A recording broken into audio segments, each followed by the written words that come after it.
The Afghan sun turned the desert sand into molten glass. Heat shimmer made the distant mountains dance like mirages. Through the grainy thermal wash of satellite imaging, 5 human shapes crawled across terrain that would kill them in minutes if the bullets didn't do it first. Captain Jake Morrison, 32 years old and built like a linebacker, pressed his hand against the shoulder wound that had turned his tactical vest dark with blood. His bald head glistened with sweat and dust, and the particular kind of fear that came from knowing you were about to die far from home. Behind him, 4 more Navy SEALs painted red trails through the poppy fields.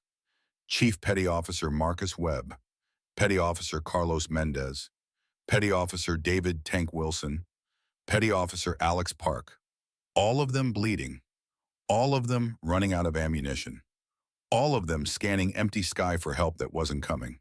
The radio crackled. Static first, then Jake's voice, desperate and young and breaking apart at the edges. Mayday, Mayday! This is Alpha Team. We are taking effective fire from multiple positions.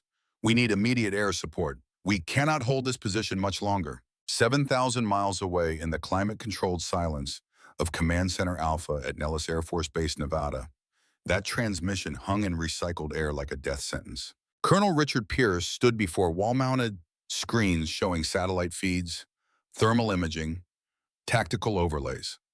53 years old, silver temples, chest full of ribbons from wars most Americans had already forgotten. His jaw was set in the particular way officers learn when they're about to sacrifice pieces on a chessboard. Do not go rescue them. The words came from deeper in the command center. Another voice, older, carrying authority that made even colonels straighten their spines. They're nothing but dead weight. I will not risk additional aircraft. Colonel Pierce turned, met the eyes of the man who just condemned 5 Americans to death, started to speak, stopped. Some orders you couldn't argue with. Some decisions came from pay grades so far above your head that disagreement was career suicide. On the massive satellite display, those 5 red dots crawled another few meters. Thermal blooms surrounded them. Enemy forces closing in. A textbook kill box. 3-sided ambush with prepared positions and clear fields of fire. Whoever had set this trap knew exactly what they were doing. In the corner of the command center, away from the cluster of officers and analysts, a woman stood perfectly still. She wore civilian contractor clothes, khaki pants with cargo pockets, a light gray polo shirt with a Northrop Grumman logo that nobody had bothered to verify was legitimate. Reading glasses hung from a lanyard around her neck. Her hair, streaked with gray and pulled back in a severe bun, caught the glow of computer screens. Katherine Brennan was 47 years old. She had scars she kept hidden and wounds that would never heal. She had a daughter who thought she was dead. She had 15 years of living in shadows and hunting ghosts. She had access to systems that no civilian contractor should ever touch. And right now, she had her hands gripped so tight on the edge of a console that her knuckles had gone white. Somewhere in her memory, overlaying the satellite feed like a double-exposed photograph, she heard Jake Morrison's voice from 12 hours earlier. Cocky, dismissive, cruel in the way young men are cruel when they have never learned the cost of their words. Why don't you get back to Facebook, Grandma? Real warriors are working here. Kit Brennan watched 5 men crawl toward death and said nothing. Not yet. Not until the exact right moment, because timing, she'd learned over 15 years of hunting traitors, was everything. The screen flickered. Training video aesthetic. Dramatic pause. White letters against black. 12 hours earlier. The Nevada desert before dawn was cold enough to see your breath. Katherine Brennan's 15-year-old Ford pickup rattled into the civilian contractor parking lot at Nellis Air Force Base at 0430 hours. Same truck she'd driven for 8 years. Same parking spot in the back corner where security cameras had convenient blind spots. Same thermos of coffee that was already going cold. Her contractor badge had her photo and a name and a security clearance that was carefully calibrated to be just high enough to access maintenance systems, just low enough that nobody looked twice. Katherine Brennan, civilian IT specialist, GS-12 pay grade, unremarkable, forgettable, exactly as intended. She badged through the main gate. The young airman on duty, barely old enough to buy beer, glanced at her badge photo and waved her through without really seeing her. That was the trick, Kit had learned. Be boring enough that eyes slide right past. Be professional enough that nobody questions your presence. Be invisible. Hangar 7 loomed ahead in pre-dawn darkness. The sound hit her before she reached the doors. Twin turbofan engines, General Electric TF-34s, 30 years old and still the most reliable power plants ever hung on an attack aircraft. The A-10 Thunderbolt, Warthog, Tank Buster, close air support legend. The plane that had defined her life and then taken it away. Inside, fluorescent lights burned harsh and bright, made everyone look slightly ill, made oil stains on concrete look like abstract art. Kit found her workstation in the corner. 2 monitors, nest of cables, diagnostic equipment that looked impressive to civilians and laughably outdated to anyone who actually understood modern avionics. But it did what she needed, gave her access, let her dig into systems that should have been locked behind firewalls and security protocols. She'd been running diagnostics since 0400, 30 minutes of code scrolling past, patterns emerging, anomalies that didn't belong, backdoor access points embedded in the A-10's fire control systems. Someone had been inside these systems recently. Someone who knew exactly what they were doing. Lines 400 through 450, embedded subroutines, trigger protocols designed to activate when specific conditions were met, multiple aircraft, danger close fire missions, combat parameters. Exactly the kind of mission profile that Alpha Team would be flying today. Kit was documenting the irregularities when the noise level in the hangar suddenly spiked. Male voices, loud. The particular swagger of operators who trained themselves into human weapons and wanted everyone to know it. She didn't look up, had learned to make herself invisible through sheer force of stillness. Just another middle-aged woman at a computer. Nothing interesting, nothing worth noticing. Watch out, boys. Looks like somebody's grandma is doing tech support this morning. The voice cut through hangar noise like a blade. Young, male, carrying the confidence that came from never being seriously challenged, from always being the biggest, fastest, strongest man in any room. Kit's fingers kept moving across her keyboard, muscle memory taking over. She'd been watching Jake Morrison for 3 weeks, studying him. 32 years old, 6'4", former college football linebacker who turned down NFL scouts to join the Navy, SEAL Team 6 operator, talented, aggressive, dangerous in all the ways the Navy valued, and suffering from the particular arrogance of men who'd never met an obstacle they couldn't overcome through pure physical dominance. The SEALs moved through the hangar like they owned it, Jake Morrison leading, bald head gleaming under fluorescence, shoulders that stretched his green t-shirt with SEAL Team 6 printed in letters designed to intimidate. Behind him, his team, Webb, all nervous energy, Mendez, moving with a sniper's economy, Wilson, whose nickname Tank required no explanation, and Park, baby-faced at 26, already filming on his phone whatever entertainment was about to unfold. They clustered around the A-10 that was the subject of Kit's diagnostic work, ran their hands over the titanium bathtub that protected the cockpit, pointed at the GAU-8 cannon like tourists at a museum. Jake noticed Kit's coffee mug near the edge of her workstation, saw it the way a cat sees a glass of water waiting to be knocked over. He reached out, casual as breathing, and slapped it. Coffee arced through the air, splashed across Kit's keyboard, soaked into printouts covered with code analysis and system diagnostics. Ruined 3 hours of work in 3 seconds. Whoops! Jake's voice carried exactly zero apology. Sorry about that, Grandma. These contractor stations really need better placement. Safety hazard, you know? His team laughed. Not cruel laughter, exactly. Just the casual cruelty of men who'd never considered that their actions might have consequences. That the woman they were mocking might be anything other than what she appeared. Kit looked up for the first time, met Jake's eyes, held them for exactly 2 seconds. Long enough to acknowledge him, not long enough to seem challenging. Then back to her screen without saying a word. More laughter, louder this time, the sound of pack animals sensing weakness. So what exactly are you doing here anyway? Jake leaned against her desk, invaded her space with the unconscious entitlement of someone who'd never been told no. This is a working hangar for people who actually understand combat aircraft, not computer nerds who just type on keyboards all day. Kit pulled the coffee-soaked papers aside, saved her work. Her voice, when it came, was quiet. Midwest accent softening the consonants, easy to dismiss, easy to ignore. I'm checking for anomalies in the fire control system. There are unusual patterns in the weapon deployment protocols. Jake burst out laughing. The sound bounced off metal walls like gunshots. Oh man, this is rich. He turned to his team. You guys hearing this? Computer Girl thinks she understands A-10 weapon systems. That's adorable. That's really adorable.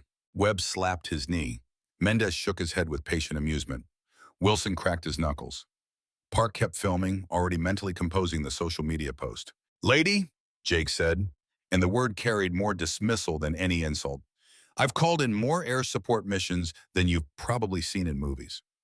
I've had A-10s danger close, putting 30 Mike within 50 meters of my position. You think reading some manual makes you an expert? Kit's fingers never stopped moving. Code continued scrolling. Her voice remained level. The anomalies are in the targeting software, embedded subroutines that shouldn't exist, backdoor access points. Someone with system administration privileges has modified core protocols. Backdoor access points. Jake repeated the words like they were a punchline. Oh, that's cute. Somebody watched a YouTube video about hacking. Maybe got a certificate from an online course. Thinks that makes her a cybersecurity expert. From deeper in the hangar, a voice cut through the mockery. Older, carrying weight. Captain Morrison, volume control would be appreciated. Tech Sergeant Frank Garrett emerged from behind the A-10's wing. 61 years old. 40 years keeping aircraft flying through wars hot and cold. Korean War veteran who'd seen combat before most of these SEALs were born. He had a face like weathered leather, eyes that had watched friends die and learned to keep working anyway. Hands scarred from decades of reaching into places where sharp metal waited to draw blood. He approached Kit's workstation, wiping grease from his hands with a rag that predated the base. Ma'am, he said, and the courtesy was genuine. What kind of anomalies are we discussing? Kit pulled up a screen, lines of code that meant nothing to Jake and everything to Garrett. She highlighted sections with practiced efficiency. Embedded subroutines in the targeting software, lines 400 through 450. This isn't standard Air Force programming architecture. Someone's created backdoor access that would allow external control of weapon systems during specific operational parameters. Garrett leaned close. His eyes, failing at distance but sharp for close work, scanned the code. His expression shifted through stages. Skepticism to interest to concern. Ma'am, where did you learn to read fire control code? This is specialized knowledge, not something you pick up from maintenance manuals. I've worked with these systems before, Kit said. Not a lie, not quite the truth. The space between where deception lived. The pattern here is consistent with deliberate malicious modification. Someone with legitimate access installed this. It's designed to trigger only when multiple conditions are met simultaneously. Multiple aircraft in combat, danger close fire missions, high-value target parameters. Garrett's weathered face went very still. The kind of still that came from processing information that changed everything. Ma'am, those are exactly the conditions for today's Red Storm operation. Jake pushed between them. His patience for being ignored had evaporated. Okay, enough of this paranoid nonsense. Sergeant Garrett, with all respect, don't encourage her delusions. This is a working hangar, not some conspiracy theory convention. We've got a mission brief in 90 minutes, and I don't need contractors spreading panic. He reached out and deliberately swept Kit's notebook off her desk. Pages scattered across oil-stained concrete. Technical notes, schematics, calculations written in multiple colors of ink. Maybe you should head back to whatever cubicle they dragged you out of. Let the real warriors handle the important stuff. The laughter was sharper now, meaner, the kind that came from pack mentality and the security of numbers. 5 operators against 1 middle-aged woman. Easy target, safe target, someone who couldn't fight back. Kit stood slowly, 5'6" to Jake's 6'4". She should have looked dwarfed, should have backed down, but something in the way she moved, the way she planted her feet and set her shoulders, suggested she was accustomed to facing much larger opponents. She bent to collect her scattered notes, moved with methodical precision. No hurry, no embarrassment, no anger, just calm efficiency that somehow made the mockery feel hollow. Kyle Davis, a young airman who'd been working on the A-10's landing gear nearby, picked up one of the scattered pages. His eyes went wide as dinner plates. Holy, Sergeant Garrett, you need to see this. Garrett took the page, studied it. His entire body language changed. Ma'am, his voice had shifted from courtesy to something approaching awe. These are engine modification blueprints, original design schematics. I've never seen this level of technical detail outside classified test programs. Where did you get this? Kit straightened, papers collected in hands that showed old scars, burned tissue on the backs, white lines across knuckles. I drew them during a routine systems analysis.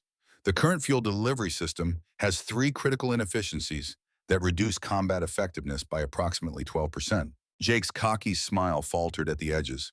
12%, right? And I suppose you just calculated that in your head. Yes. The simplicity of Kit's answer was somehow more challenging than arrogance would have been. The fuel metering unit operates at suboptimal pressure differentials during high G maneuvers. Combined with inadequate thermal regulation in the injection system and improper mixture ratios during rapid throttle transitions, you lose significant thrust-to-weight ratio during combat maneuvering. The efficiency loss compounds under sustained turning loads. Garrett stepped closer. The dynamic in the hangar had shifted. People were paying attention now. Not to Jake and his swagger, to the quiet woman with gray hair and steady hands. Ma'am, what specific pressure differentials are you referencing? Those specifications aren't published in standard maintenance documentation. Standard operation calls for 14.7 psi at sea level with compensation algorithms for altitude variance. Kit replied without hesitation. The numbers coming smooth and practiced. But during sustained turns exceeding 4 Gs, the system drops to approximately 11.2 psi. This causes fuel starvation to the secondary combustion chambers. That's the primary source of your efficiency degradation. The silence in the hangar was sudden and complete. Those numbers weren't in any manual, weren't available to contractors or maintainers, or even most pilots. They were operational data, flight test results, information that came from actually flying the aircraft under combat stress. Garrett's weathered face showed genuine confusion now. Ma'am, how do you know the 4G threshold specification? That data comes from classified flight testing programs. Kit pulled a small notebook from her pocket, leather cover cracked from years of use, the kind of wear that came from being carried every day through every condition. She flipped to a specific page filled with handwritten notes and held it up. Combat flight testing results from Edwards Air Force Base. Test Squadron 442. Phase 3 evaluation of sustained high G performance in desert combat conditions.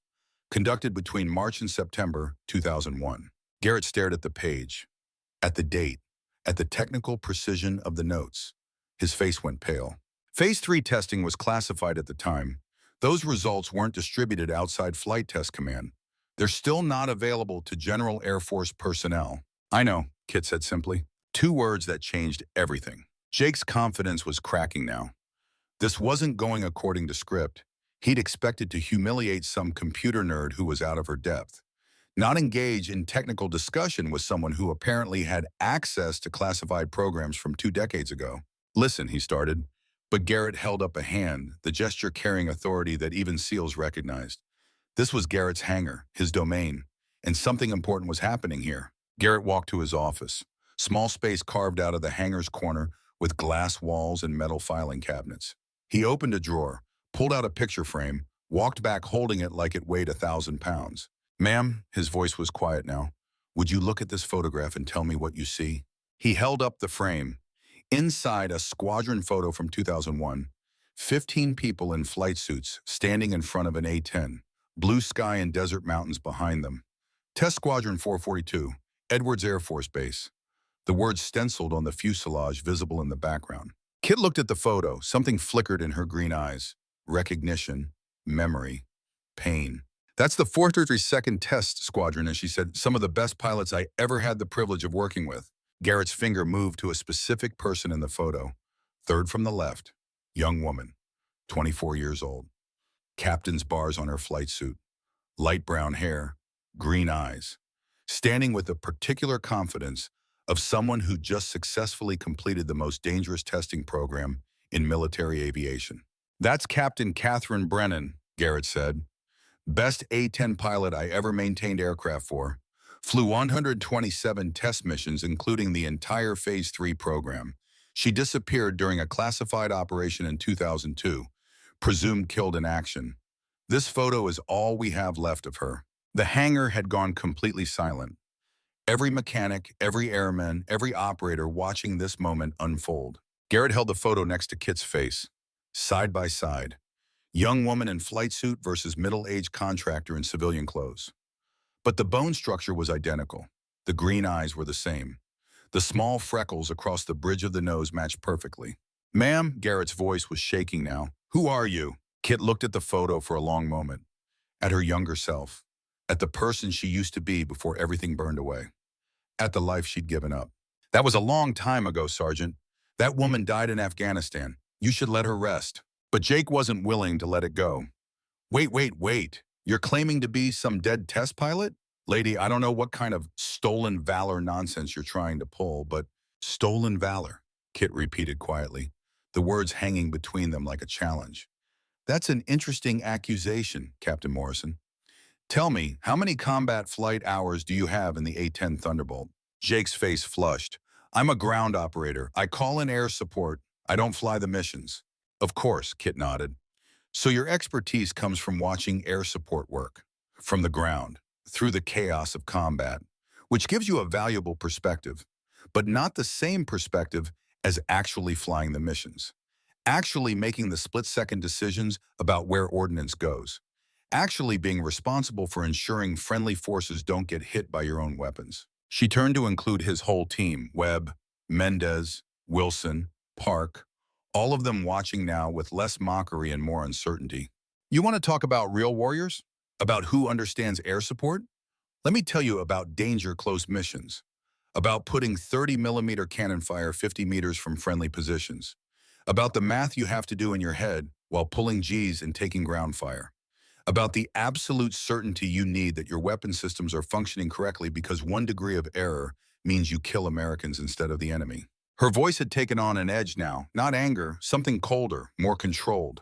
That's the difference between calling in air support and providing it, between watching it work and making it work, between knowing the theory and living the reality. Before Jake could respond, new footsteps echoed across the concrete, heels clicking, quick pace. Lieutenant Stephanie Blake appeared from the administrative corridor. 32, blonde, F-16 pilot with perfect flight records and an Instagram following that made her the unofficial face of women in military aviation. Well, her voice carried clearly. What do we have here? The base computer repair girl trying to teach actual pilots about aircraft systems? She looked Kit up and down with obvious disdain. Saw the gray hair, the plain clothes, the sensible shoes, the lack of makeup, everything that said civilian, everything that said not one of us. Honey, there's a big difference between reading technical manuals and actually flying these machines in combat. Maybe you should stick to whatever computer maintenance brought you here and leave the real aviation discussions to people who actually have wings. Kit closed her notebook, returned it to her pocket. Her green eyes met Stephanie's challenge directly. You're absolutely correct, Lieutenant. There is a significant difference between reading about flight and actually flying. Stephanie smiled, mistaking agreement for surrender. Exactly my point. So maybe you should...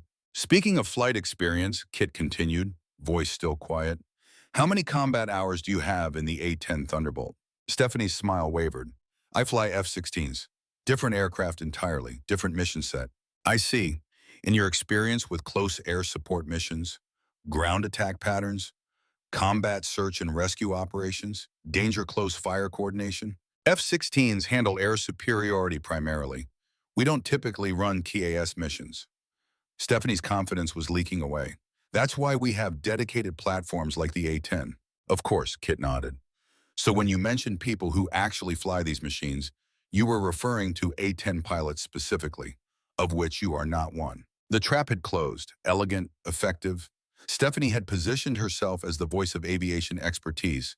Kit had just demonstrated that Stephanie had zero experience with the aircraft they were discussing. Jake, sensing his ally losing ground, stepped back in with renewed aggression. His voice dropped to a menacing growl. Okay, enough games. Listen here, computer girl. I don't care what technical manuals you've memorized. I don't care what pictures you've seen or what dead pilot you're pretending to be. Flying combat missions isn't about charts and graphs. It's about split-second decisions when people are shooting at you. It's about bringing your teammates home alive when everything goes sideways. It's about courage under fire.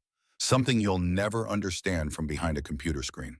The words were meant to wound, to put Kit back in her place, to remind her that she was an outsider looking in at a world she could never understand. But something flickered in Kit's eyes, a shadow, a memory of things Jake couldn't imagine. You're absolutely right about combat being different from theory, Captain. Jake's confidence started returning. Finally, some honesty.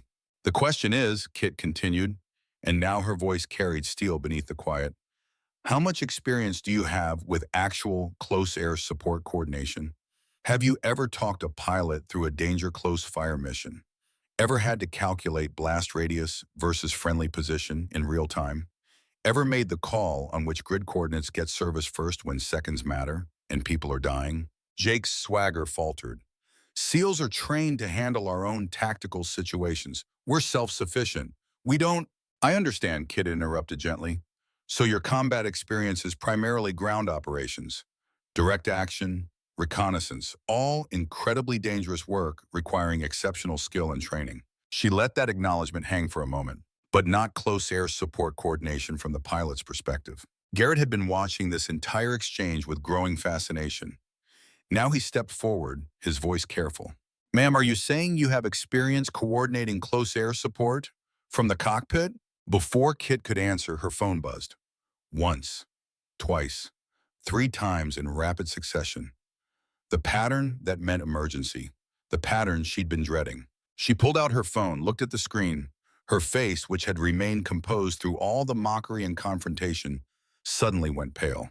Elena, she said quietly, and everyone turned to see Lieutenant Elena Torres approaching from the squadron ready room.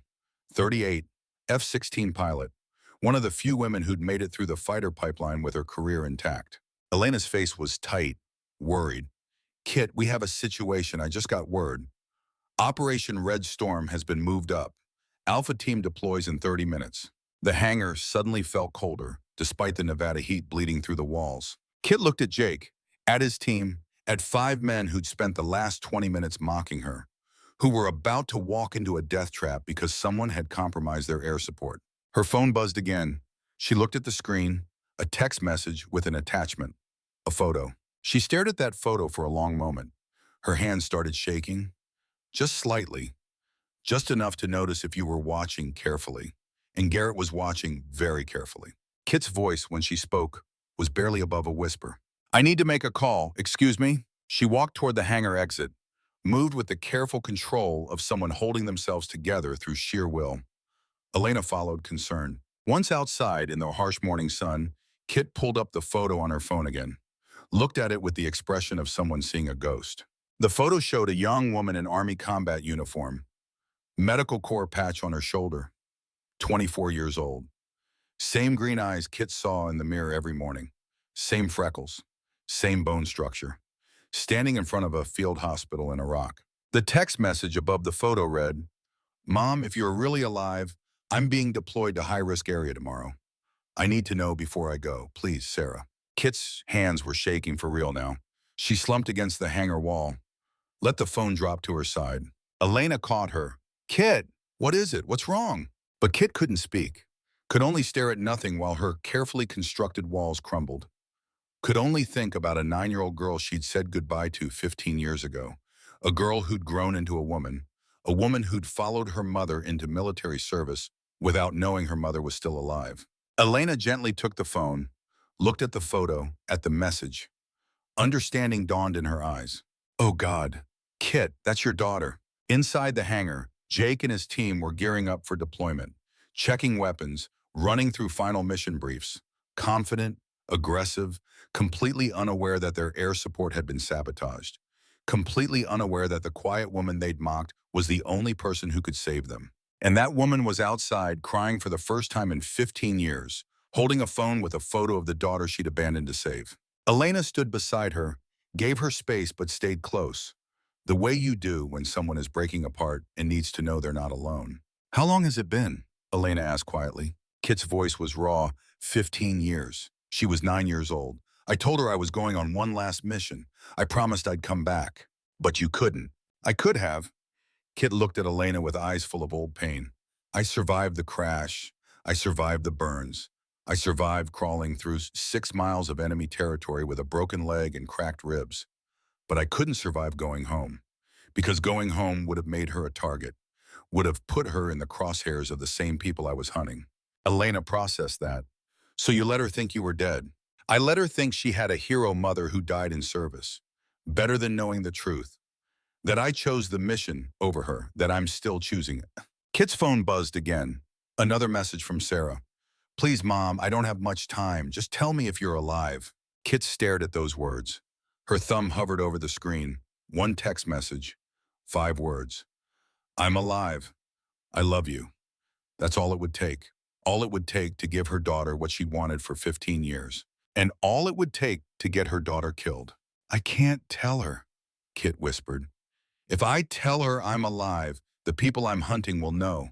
They'll use her against me. She's safer thinking I'm dead. That's a hell of a choice to make. It's the only choice. It's the choice I made 15 years ago, and I have to keep making it every single day. Kit composed a response, typed with shaking fingers. Lieutenant Brennan, I have reviewed Katherine Brennan's service records. She was killed in action in 2002. Her remains were recovered and buried at Arlington.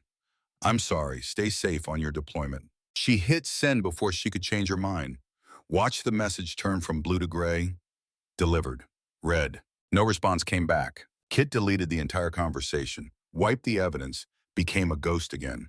Tell me it was worth it, she said to Elena. Tell me that sacrificing my daughter, my marriage, my entire life was worth it. Elena didn't answer right away. Couldn't answer. Because how do you tell someone that kind of sacrifice was worth it? What measurement makes losing everything acceptable? You've saved lives, Elena finally said. You've stopped operations that would have killed dozens of Americans. You've exposed traitors. That has to count for something. Does it count for missing my daughter's first day of high school? Her graduation? Her joining the army?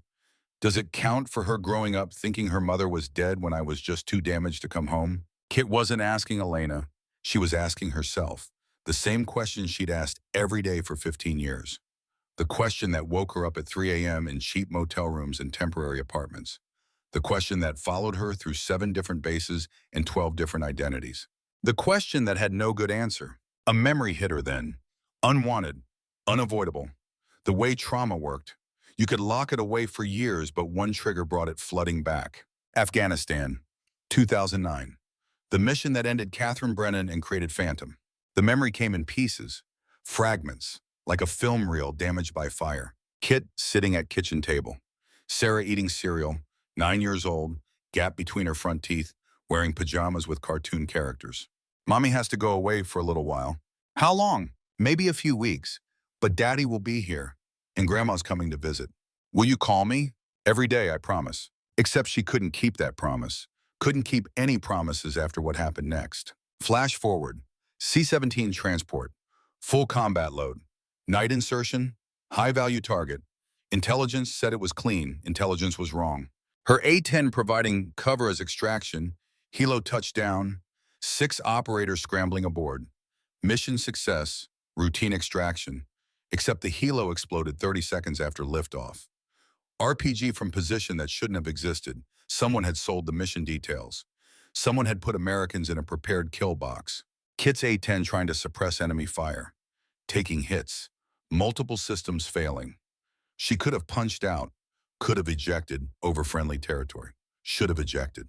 But 6 Americans were on the ground, still alive, still fighting, still calling for her to come back, to give them cover. So she stayed, put her crippled aircraft between them and the enemy, took more hits, lost hydraulics, lost backup systems, lost everything except the bare minimum to keep flying.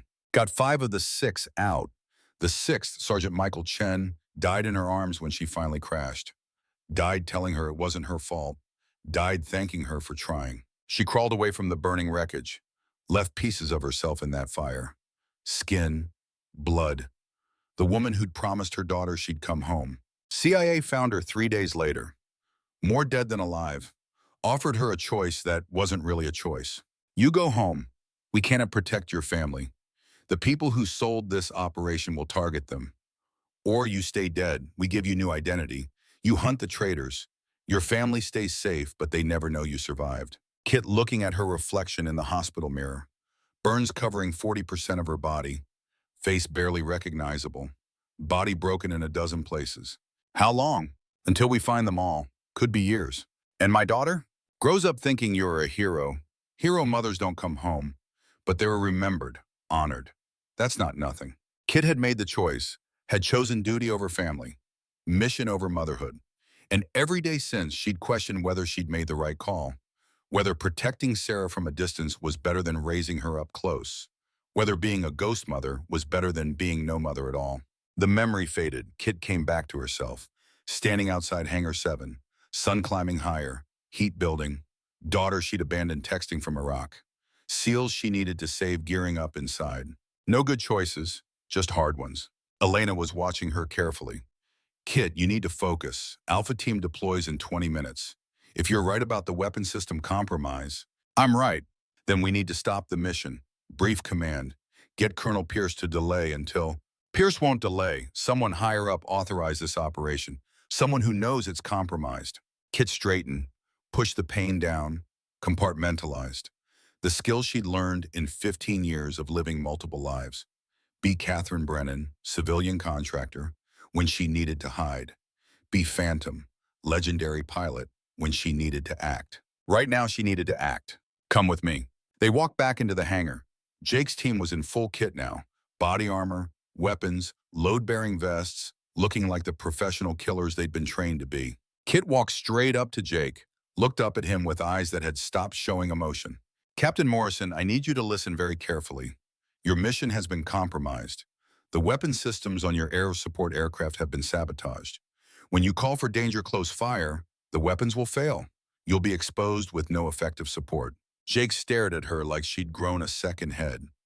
Lady, I don't know what kind of conspiracy theories you've been reading, but our missions are planned by professionals, cleared at the highest levels. You think some computer contractor knows better than JSOC? I know someone on this base has been selling operational details to hostile forces. I know your mission profile matches exactly the parameters required to trigger the weapon system malfunction.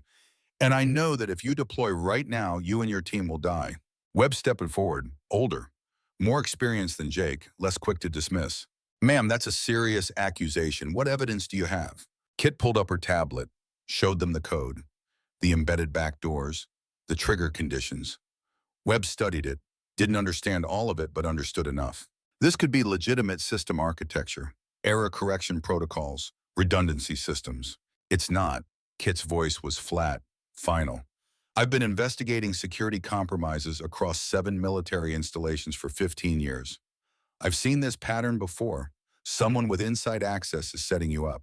Jake laughed, actually laughed. 15 years? Lady, you expect us to believe you've been investigating military security for 15 years?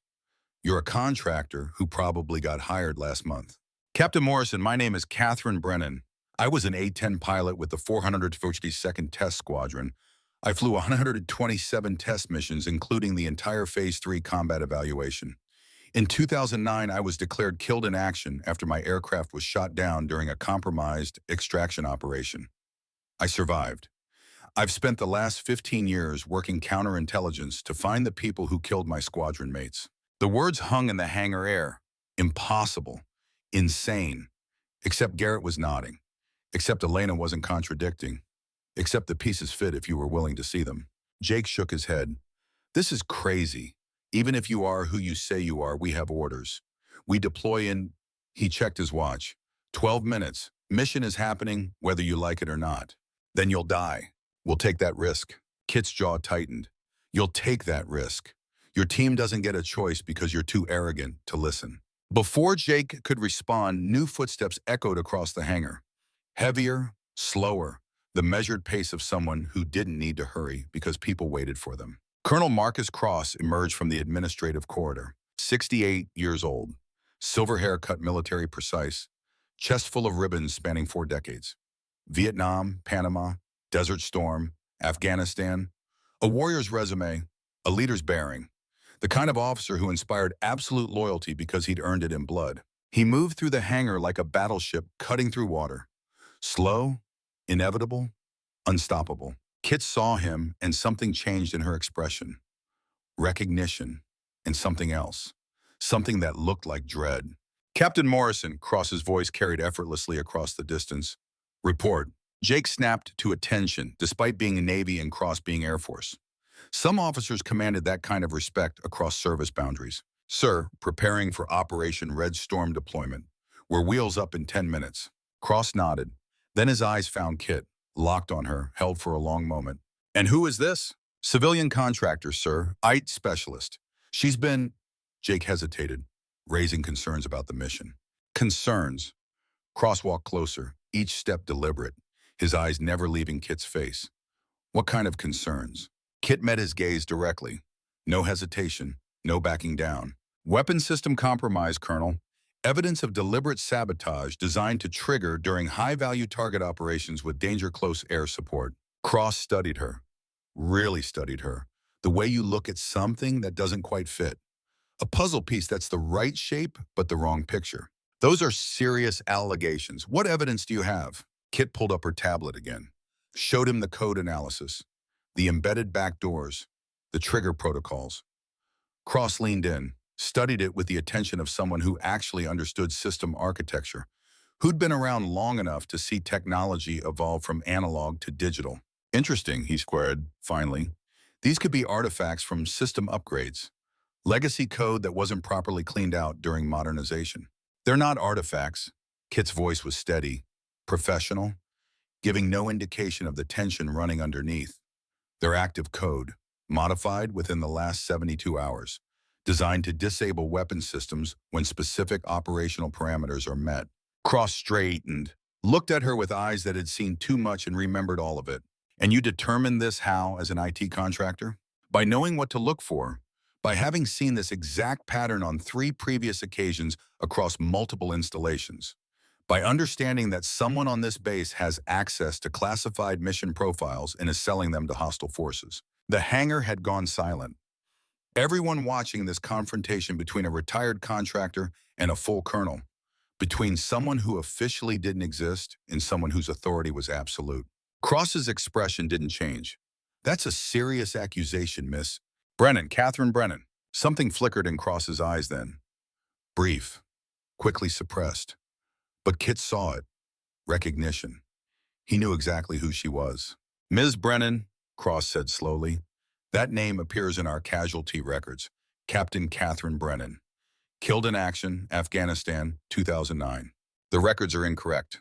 Records are rarely incorrect when dealing with KIA status. Usually requires physical remains. Positive identification, multiple levels of verification. The records were changed, Kit said quietly, on purpose, to protect an ongoing counterintelligence operation. Cross studied her for a long moment. Then he looked at Garrett. Sergeant, is this the person you mentioned from the 442nd? Garrett nodded slowly.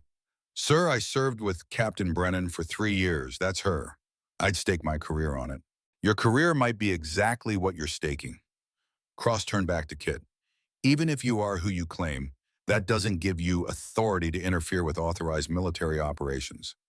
Captain Morrison's mission was approved at the highest levels, by people with more complete intelligence pictures than any of us. Including you? Kit's voice carried an edge now, a challenge. Cross's jaw tightened. Including me. Then respectfully, Colonel, one of 2 things is true. Either you don't know this mission is compromised, which means your intelligence picture isn't as complete as you think. Or you do know, which means you approved sending 5 men to die. The air in the hangar went electric. Nobody talked to full colonels like that. Nobody questioned their decisions in front of subordinates. Nobody except someone who had nothing left to lose. Cross stepped closer. Close enough that Kit had to look up to meet his eyes. Close enough that the height difference became intimidating. Became a statement of power imbalance. Ms. Brennan, I'm going to give you one chance to walk away from this. Go back to your workstation. Finish your contracted work, and forget about operational matters that are above your clearance level. And if I don't, then I'll have base security escort you off the installation. Permanently, your contract will be terminated. Your clearance will be revoked, and you'll spend the rest of your life wondering if you could have done something differently. Kit didn't back down, didn't blink. You mean wondering if I could have saved 5 men's lives by not walking away? I mean wondering if you destroyed your own credibility by pushing conspiracy theories that no one will believe. They stood there, locked in silent confrontation. The old soldier and the broken pilot, both of them carrying secrets, both of them knowing more than they were saying. Finally, Kit spoke. Her voice was quiet but carried across the silent hangar.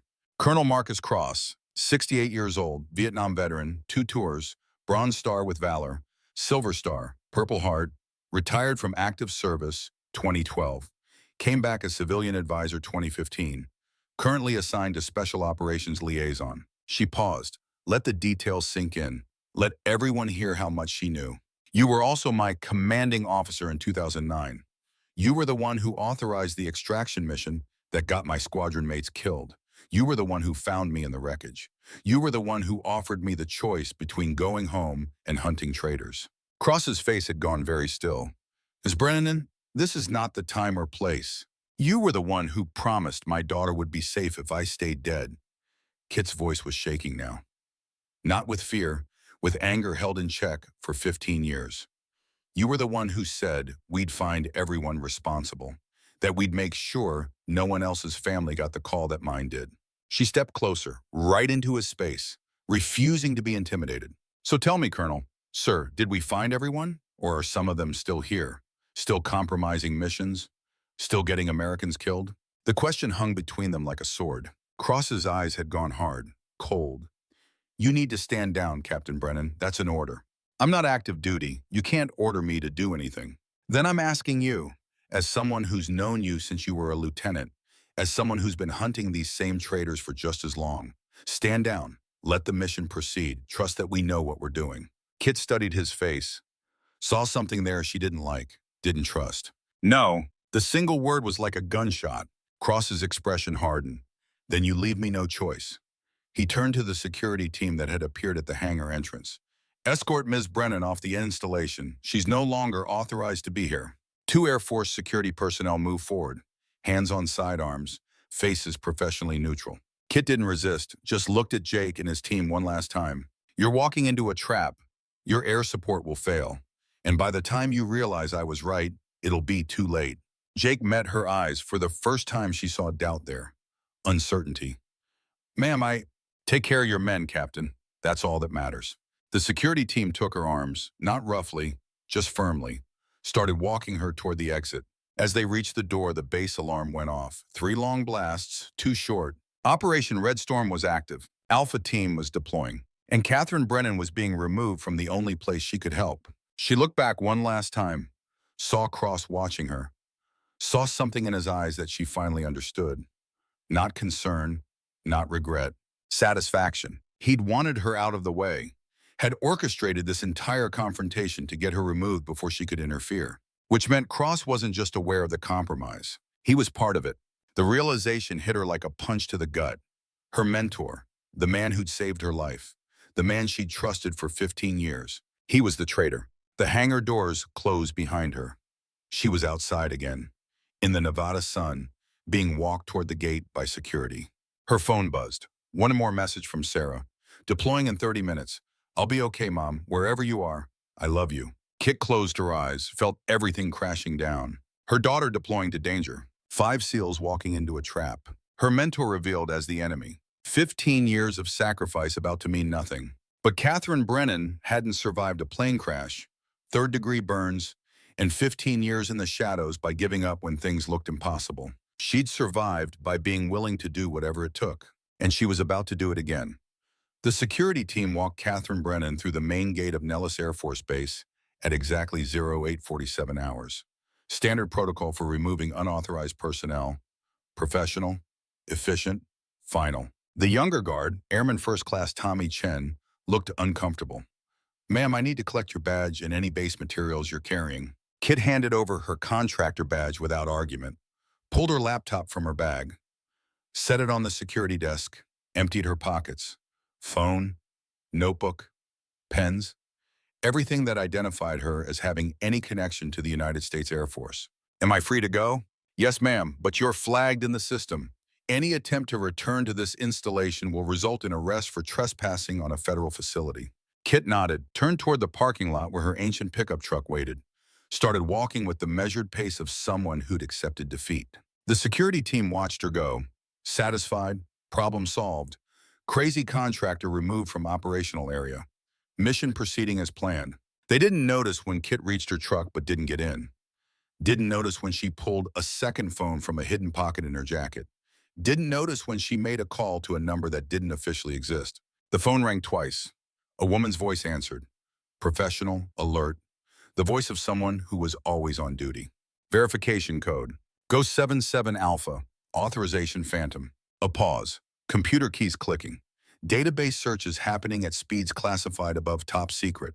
Identity confirmed. Captain Katherine Brennan. Shadow Protocol asset. Status shows inactive for mission planning purposes. What do you need? I need direct contact with Secretary of Defense Miller. Immediate emergency authority under Shadow Protocol provisions. Another pause, longer this time. Captain, Shadow Protocol hasn't been activated in operational capacity for 3 years. Are you sure about this? Once you go active, your cover is permanently burned. Kit looked back at Nellis, at the base where 5 men were loading into helicopters, where her daughter's text message was still burning a hole in her pocket, where 15 years of careful work was about to mean nothing if she walked away. I'm sure, patch me through. 60 seconds later, a different voice came on the line, male, older, carrying the weight of global military command. This is Secretary Miller. Captain Brennan, I'm looking at your file. You're supposed to be in deep cover counterintelligence. What's the emergency? Kit explained. Quickly, efficiently. The weapon system compromise. Alpha team walking into a trap. Master Sergeant Hayes and Colonel Marcus Cross. The last name made Miller go silent. You're certain about Cross? He removed me from the base to prevent me from interfering. He knows the mission is compromised, and he's letting it proceed anyway. Sir, with respect, that makes him either complicit or the architect. Marcus Cross is a decorated officer with 40 years of service. Yes, sir, which makes him the perfect person to run a network selling American operations. Who's going to suspect a Vietnam veteran with a silver star? Miller was quiet for a long moment. Kit could hear him breathing, processing, making calculations that would affect lives and careers and potentially international security. What do you need, Captain? I need operational authority. I need to take command of the rescue operation, and I need someone to detain Colonel Cross before he can destroy evidence or run. If you're wrong about Cross, your career is over. What's left of it? If I'm wrong, 5 Navy SEALs die in the next 30 minutes. I can live with losing a career. Can you live with losing them? Miller made his decision. You have full operational authority under Shadow Protocol. I'm sending FBI to Nellis now to secure Cross. But Captain, understand this. Once you reveal yourself, there's no going back. Every cover identity you have built gets burned. Every operation you have run gets exposed. Shadow Protocol ends today, one way or another. I understand, sir. Then God help you, and God help those SEALs. Miller out. The line went dead. Kit stood in the parking lot for exactly 3 seconds. Let herself feel the weight of what she'd just done. 15 years of careful work, 12 different identities, 7 installations, hundreds of leads tracked down, thousands of hours building cover stories and maintaining legends. All of it burned in one phone call. But 5 men got to live. Maybe. If she was fast enough, good enough, lucky enough. She made a second call, this one to Elena Torres. Elena answered on the first ring. Kit, security just escorted you out. What the hell is happening? I'm coming back. I need you to get Garrett and meet me at the north vehicle gate. Bring cutting tools. Heavy duty. Kit, you can't come back. You're flagged in the system. They'll arrest you. They'll try. But I have authorization they don't know about yet. Elena, I need you to trust me. Can you do that? A pause, then. I'm already moving. North gate in 5 minutes. Kit drove her truck around the perimeter of Nellis. The base was massive, sprawling. But she'd spent 3 months studying every entrance, every fence line, every security gap. You didn't survive 15 years undercover without learning how to get in and out of places you weren't supposed to be. The north vehicle gate was rarely used. Supply deliveries mostly. Chain link fence topped with razor wire. Security camera with a convenient blind spot caused by a maintenance vehicle that had been parked in the wrong place for 2 weeks. Elena and Garrett were waiting when Kit arrived. Elena had bolt cutters. Garrett had a duffel bag that probably contained tools he wasn't supposed to take off base. Kit, this is insane, Elena said. Even if you get back in, what's the plan? Cross has ordered your removal. Pierce will back him up. You'll be arrested the moment someone sees you. Kit opened her truck's camper shell, pulled out a metal case that had been hidden under a tarp, opened it with a key she wore on a chain around her neck.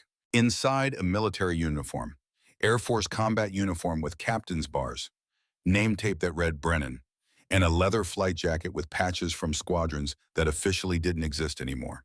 The plan is I stopped pretending to be someone else. She changed right there, stripped off the contractor polo, put on the uniform she hadn't worn in public for 15 years. It fit differently now. She was older, harder, scarred in ways that didn't show. But it fit. Garrett stared. Ma'am, you can't just put on a uniform. You're not active duty. I'm not active duty Air Force, Kit corrected, but I'm active shadow protocol, which gives me authority that supersedes base command in emergency situations. And Garrett, 5 men are about to die because someone in our chain of command is a traitor. That qualifies as an emergency. She pulled on the flight jacket. The leather was old, worn, but the patches were clear. 442nd Test Squadron, A-10 demo team. And on the right shoulder, a patch that made Elena's eyes go wide. A ghost, stylized, fading into smoke, with the single word phantom below it. You're really her, Elena whispered. The legend, the pilot who flew 48 impossible missions. The one they said could make an A-10 do things that violated physics. Physics don't matter if you're willing to break the airplane doing it. And right now, I'm willing to break a lot more than physics. Kit cut through the fence, squeezed through the gap. Elena and Garrett followed. They moved quickly through the back access roads, avoiding main thoroughfares, staying in the industrial areas where contractors and maintenance personnel moved without being questioned. Command Center Alpha was in the heart of the base. Secure building, multiple checkpoints, normally impossible to access without proper credentials. But Kit had credentials now, just not ones anyone was expecting. They reached the command center. 2 Air Force Security Forces personnel at the entrance, both armed, both looking alert. Kit walked straight up to them, didn't hesitate, didn't slow down. Confidence was half the battle in situations like this. Captain Katherine Brennan, I need immediate access to tactical operations. The senior guard, a staff sergeant with 15 years of ribbons, looked confused. Ma'am, I don't have you on the access list. And there's a flag in the system about a contractor named Brennan who was just removed from... Kit pulled out her phone, showed him a screen, presidential seal, Secretary of Defense authorization, shadow protocol activation codes. Staff sergeant, you have 2 choices. You can let me pass and do your job, or you can try to stop me and explain to SecDef Miller why you prevented his authorized agent from executing emergency operations. Which do you prefer? The guard looked at his partner, looked at the phone, looked at Kit's uniform, at the phantom patch that officially shouldn't exist but that every military pilot had heard stories about. He made the smart choice. You're cleared, Captain, but I need to log this with command. You do that, tell them Phantom is taking operational control, and tell Colonel Cross that his game is over. Kit walked through the door. Elena and Garrett followed, down corridors filled with mission planning rooms and communication centers, toward the sound of voices and radio chatter and the controlled chaos of operations in progress. Command Center Alpha was a large room filled with screens and computer terminals, and officers clustered around tactical displays. The main screen showed satellite feed from Afghanistan. 5 red dots crawling across terrain. Enemy positions marked in orange. The kill box closing. Colonel Pierce stood at the center of it all, watching his men die in real time, unable to do anything about it because his orders came from someone higher up the chain. Kit walked straight up to him. Colonel Pierce, I'm relieving you of command of this operation. Pierce spun around, saw her. His face went through several expressions: confusion, recognition, anger. Captain Brennan, you were removed from this installation. How did you get back in here? Security. Security let me in because I have authority that supersedes yours. Kit pulled out her phone again. Ian showed him the same authorization. Shadow protocol, direct from SecDef. I'm taking operational control of the rescue operation for Alpha Team. Pierce stared at the screen, at the codes that were genuine, at authorization he couldn't countermand. This is irregular. This is an emergency. Your men are walking into a prepared ambush. Their air support has been compromised. And the person who compromised it is currently on this base with full access to operational planning. We're out of time for regular procedures. On the main screen, the situation was deteriorating. The radio crackled with Jake Morrison's voice. Any station, this is Alpha Team. We are in heavy contact. Multiple casualties. We need immediate close air support. Kit moved to the communication station, pushed aside the airmen who'd been manning it, pulled up the tactical display showing Hammer 1 and Hammer 2. Both A-10s were airborne, both showing green across all systems, both completely unaware that their weapons were about to fail. Hammer 1, Hammer 2, this is Phantom on emergency tactical frequency. Abort your current approach. Do not, repeat, do not attempt to engage with current weapon systems. The response came back confused. Phantom? Who is Phantom? We have friendlies in contact requesting immediate support. Hammer 1, your weapon systems have been compromised. Backdoor code will trigger failure the moment you attempt to engage. I need you to hold position while I implement emergency override protocols. Colonel Pierce was watching this unfold with growing alarm. Captain, you can't just take over an active operation. There are procedures, chain of command. You can't. Colonel, with respect, your chain of command includes someone who's selling American lives to the highest bidder. My authorization comes directly from SecDef. Either you accept that and help me save those men, or you stand aside and accept responsibility for what happens next. Choose quickly. We have about 90 seconds before Alpha Team is overrun. Pierce looked at the tactical display. At the 5 red dots, at the enemy forces closing in, at the timeline that was rapidly approaching 0. He made his choice. What do you need? I need direct access to the aircraft weapons systems. I need your best electronic warfare specialist. And I need Master Sergeant Hayes in custody immediately. Pierce turned to his staff. Captain Rodriguez, take a security team and detain Master Sergeant Hayes. Captain Chen, or get Captain Brennan whatever access she needs to the weapon systems. Move, people. We have Americans dying. The command center erupted into controlled chaos. Officers running to new positions. Communications being rerouted. Systems being accessed that normally required 3 levels of authorization. Kit sat down at a workstation. Her fingers flew across the keyboard. Elena sat beside her. Kit, what are you doing? You can't remotely access aircraft systems mid-flight. The encryption alone, I can if I know the backdoor access codes. The same codes Hayes installed to sabotage the weapons. He opened a door he thought only he could use. He was wrong. The code scrolled across her screen, the same embedded subroutines she'd identified that morning. But now she wasn't just analyzing them, she was exploiting them, using the traitor's own tool against him. Lines of code, security bypasses, system overrides. Kit worked with the speed and precision of someone who'd done this before, who'd trained for scenarios exactly like this. Garrett appeared at her shoulder. Ma'am, I don't understand what you're doing, but I brought you this. He set down a case, opened it. Inside was electronic equipment that definitely wasn't standard Air Force issue. What is that? Custom gear you had in me store 3 months ago. Said you might need it someday. Didn't ask questions then. Not asking now. Kit stared at the equipment, at the hardware she'd positioned months ago when she first suspected Hayes. Forward planning, contingency operations. The habits that kept you alive in counterintelligence work. She pulled out a specialized tablet. Military-grade processor, satellite uplink, and most importantly, direct access codes to aircraft systems that should have been impossible to obtain. Garrett, you magnificent old warhorse. Just doing my job, ma'am. Now go do yours. Kit connected the tablet to the command center systems. Established satellite uplink to Hammer 1 and Hammer 2. The backdoor access Hayes had installed worked both ways. He'd opened a door into the weapon systems. Kit was about to kick that door off its hinges. The A-10s appeared on her screen. Full system diagnostics, weapon status, targeting computers, everything. And there it was, the malicious code, embedded deep in the fire control systems, designed to trigger when multiple conditions were met. Multiple aircraft, danger close parameters, high-value target designation, all the conditions that Operation Red Storm required. Kit's fingers flew across the tablet, writing new code, counter protocols, override commands. This was the danger zone. If she got this wrong, she could disable the weapons herself, could leave Jake and his team with no support at all, could make the situation worse instead of better. But if she got it right, she could give Hammer flights full control, could turn sabotaged systems into functional ones.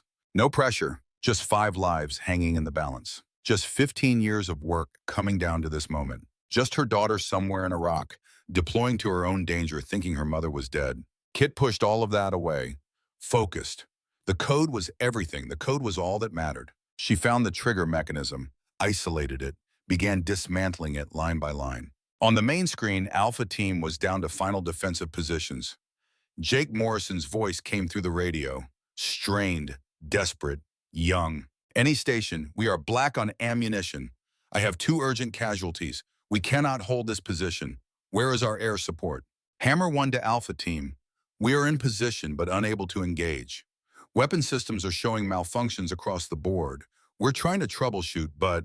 Hammer 1, this is Phantom. Kit's voice was calm, professional, giving no indication of the pressure. I have identified the malfunction. Implementing fix now. Stand by for full system restoration. She entered the final override command, held her breath. This was it. Either it worked or it didn't. Either the weapons came online or Alpha Team died. The screen flickered. Updated. Weapon systems on both A-10s went from red to amber to green. Hammer 1, weapon systems should be showing full functionality. Confirm status. Phantom, this is Hammer 1. Holy... Yes, ma'am, we show all green, weapons hot. Targeting systems online. How did you... Questions later. Alpha Team needs support now. You're cleared hot for danger close engagement. Rules of engagement. Anything that's shooting at our people gets serviced. I'll talk you through it. Kit pulled up the tactical map, saw the enemy positions, saw exactly where Alpha Team was dug in, began calculating angles, blast radius, minimum safe distances. This was what she'd trained for, what she'd done for 8 years before the crash that killed Katherine Brennan and created Phantom. Close air support coordination, the deadly dance of putting ordnance exactly where it needed to go without hitting friendly forces. Hammer 1, come left to heading 270. Target is grid November Tango 4832, enemy personnel in prepared positions. Friendlies are marked with IR strobes 50 meters south of target. Hammer 1 turning to 270. I have visual on IR strobes. Ma'am, 50 meters is extremely close. I know. That's why it's called danger close. You're cleared hot. On the satellite feed, Kit watched the A-10 roll in. Watched the characteristic diving attack that had made the Warthog legendary. Watched the 30mm GAU-8 cannon light up enemy positions with devastating precision. The sound came through Jake's radio. That distinctive burst of the cannon. 7 barrels rotating, firing depleted uranium rounds at 4,000 rounds per minute. A sound that meant salvation if you were on the right side. Death if you weren't. Enemy positions disintegrated.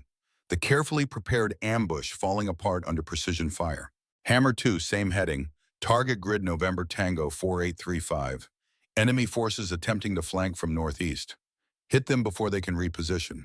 Hammer 2, roger. Rolling in. Kit coordinated both aircraft. Move them like chess pieces. Cover and engage. Suppress and destroy. Textbook close air support executed with the precision of someone who'd done this hundreds of times. On the ground, Jake Morrison's voice changed, from desperate to relieved to amazed. Command Alpha Team, whoever is running this air support, you just saved our lives. That was the most precise danger close fire mission I've ever witnessed. Alpha Team, this is Phantom. Start your extract to Rally Point Bravo. I'll keep hammer flights on station to cover your movement. Phantom, copy that. And ma'am, whoever you are, my team owes you a debt we can never repay. Kit felt something tight in her chest loosen. They were going to make it. 5 men who'd mocked her that morning were going to survive because she'd been willing to burn 15 years of cover to save them. Worth it. Every sacrifice. Every lonely night in anonymous motels. Every lie she'd told. Every moment away from her daughter. Worth it to hear Jake Morrison's voice say they were going to make it home. Colonel Pierce appeared at her shoulder. Captain Brennan, that was... I've never seen anything like that. The precision, the coordination. You were controlling 2 aircraft simultaneously while managing ground coordination and threat assessment. It's what I was trained for, Colonel, before I became a ghost. We need to debrief this entire incident. Hayes, Cross, the weapon system compromise, shadow protocol activation. This is going to have implications all the way to the Pentagon. I know, but first we need to finish the job. Hayes is in custody, being detained now.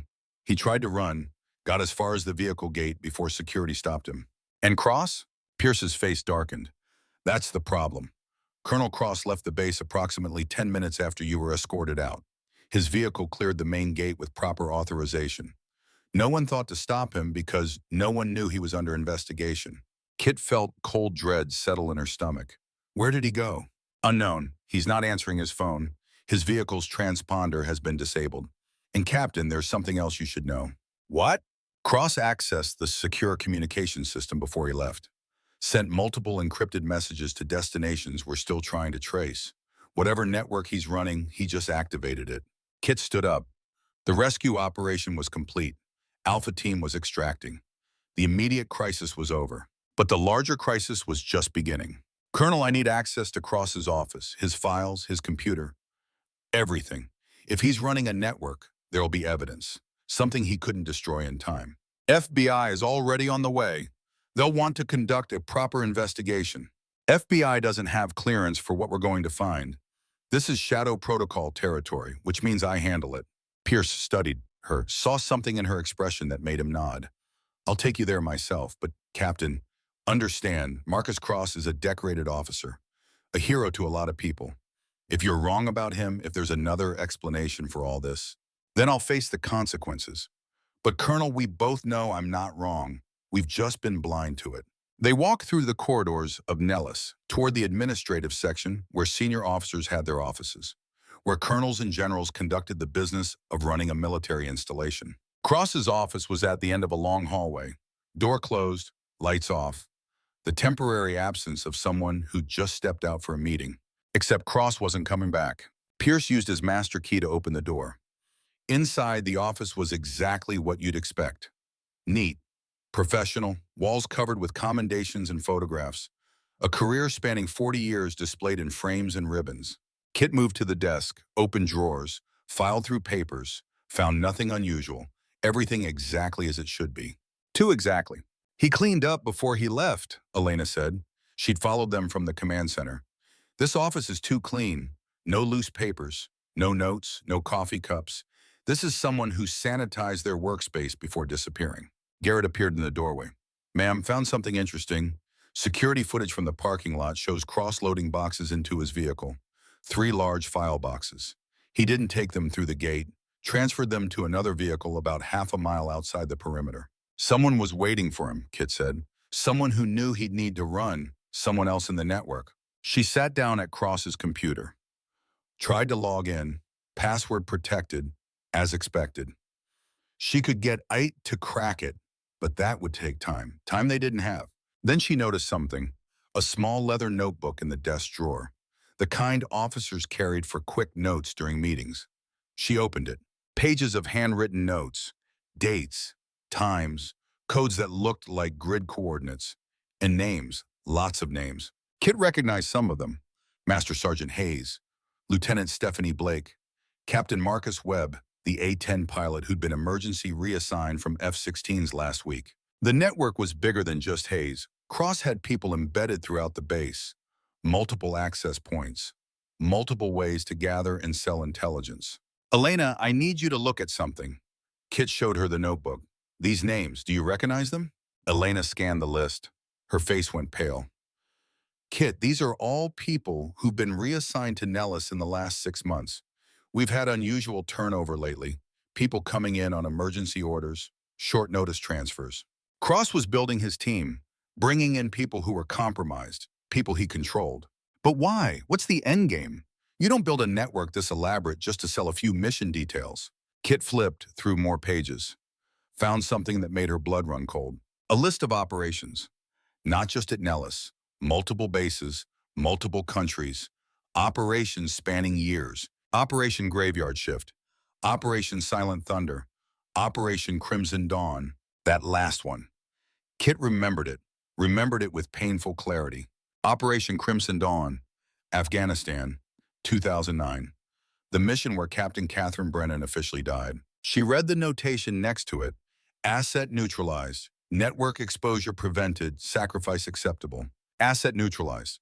That was her. Cross had written about her death as an acceptable sacrifice. Elena was reading over her shoulder.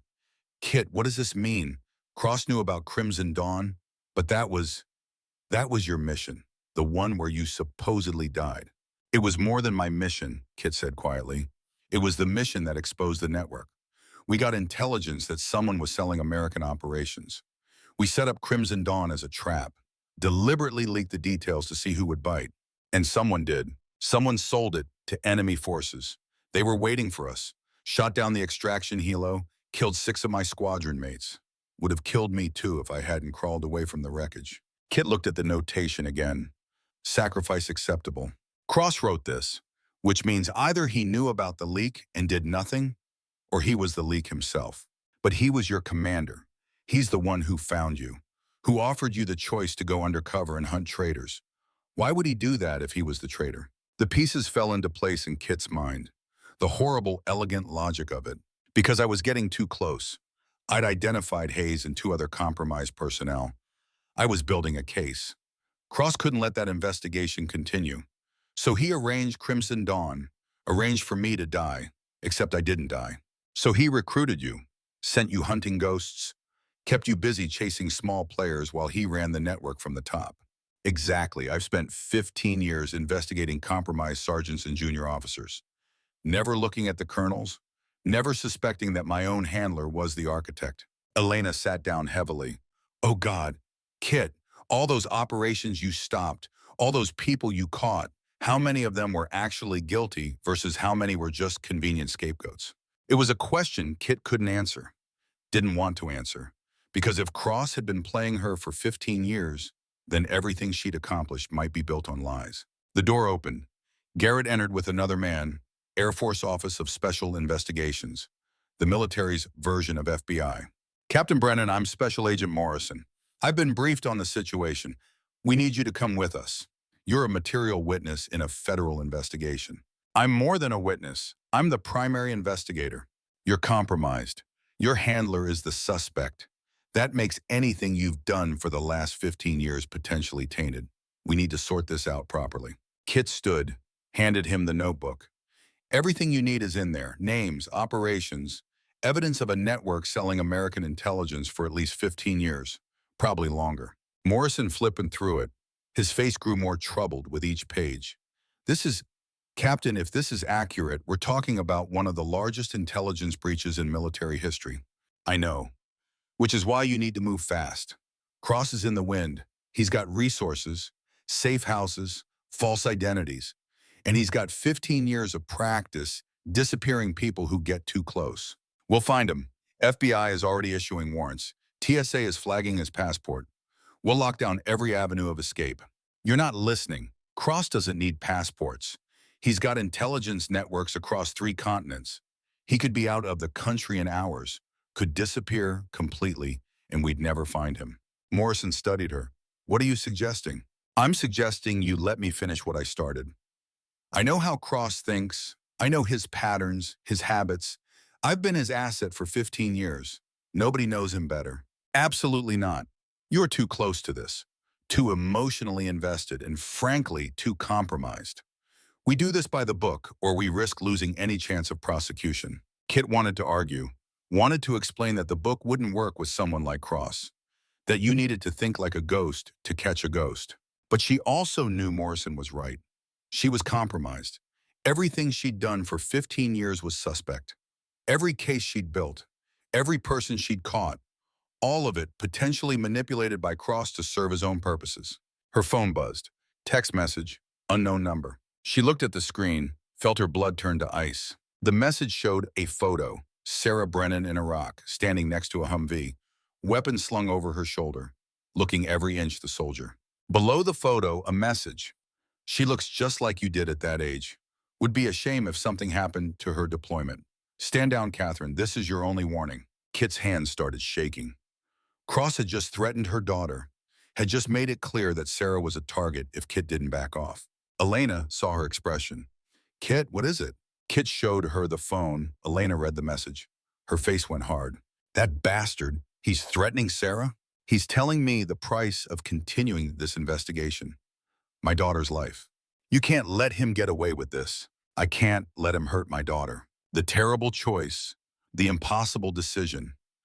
Everything Kit had sacrificed for 15 years came down to this moment.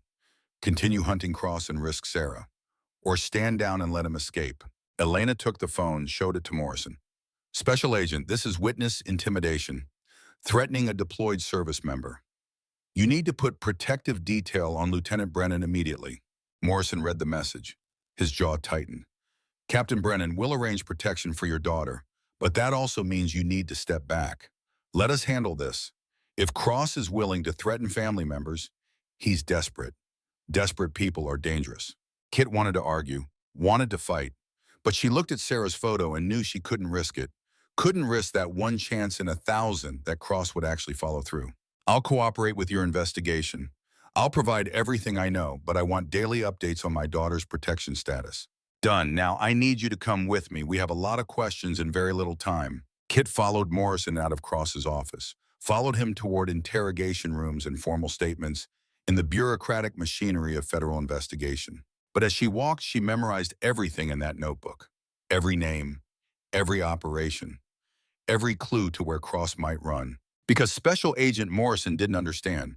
The book wouldn't catch Cross. The system wouldn't stop him. Only someone willing to break all the rules. Someone who'd already sacrificed everything. Someone with nothing left to lose. Only a ghost could catch a ghost. And Katherine Brennan had been a ghost for 15 years. She knew exactly how it was done. The C-17 transport touched down at Nellis Air Force Base at 16:47 hours. Rear ramp lowering before the engines finished spooling down. 5 figures emerged from the cargo bay into harsh Nevada sunlight. Jake Morrison moved like a man who'd aged 10 years in 8 hours. The shoulder wound had been field-dressed, but still seeped blood through the bandage. His bald head was wrapped in gauze where shrapnel had opened his scalp to the bone. He walked with the careful deliberation of someone nursing broken ribs and internal bruising. Behind him, his team looked equally battered. Chief Marcus Webb limped heavily on a leg that probably had stress fractures. Petty Officer Carlos Mendez had lost enough blood from the head wound that his vision kept tunneling. David Wilson's massive frame was hunched, one shoulder clearly dislocated and roughly relocated in the field. Alex Park clutched his left arm at an angle that suggested a broken wrist, but they were alive. All 5 of them, against odds that should have been impossible. An ambulance waited on the tarmac, medics rushing forward with stretchers and equipment, standard procedure for combat casualties. But Jake waved them off. Later, first I need to find someone. The senior medic, a captain with 20 years of emergency medicine experience, tried to argue.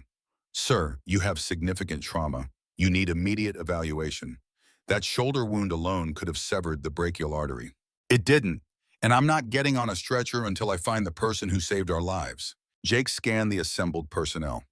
Officers from the command center, maintenance crews, security forces. A crowd that had gathered to witness the return of men who shouldn't have survived.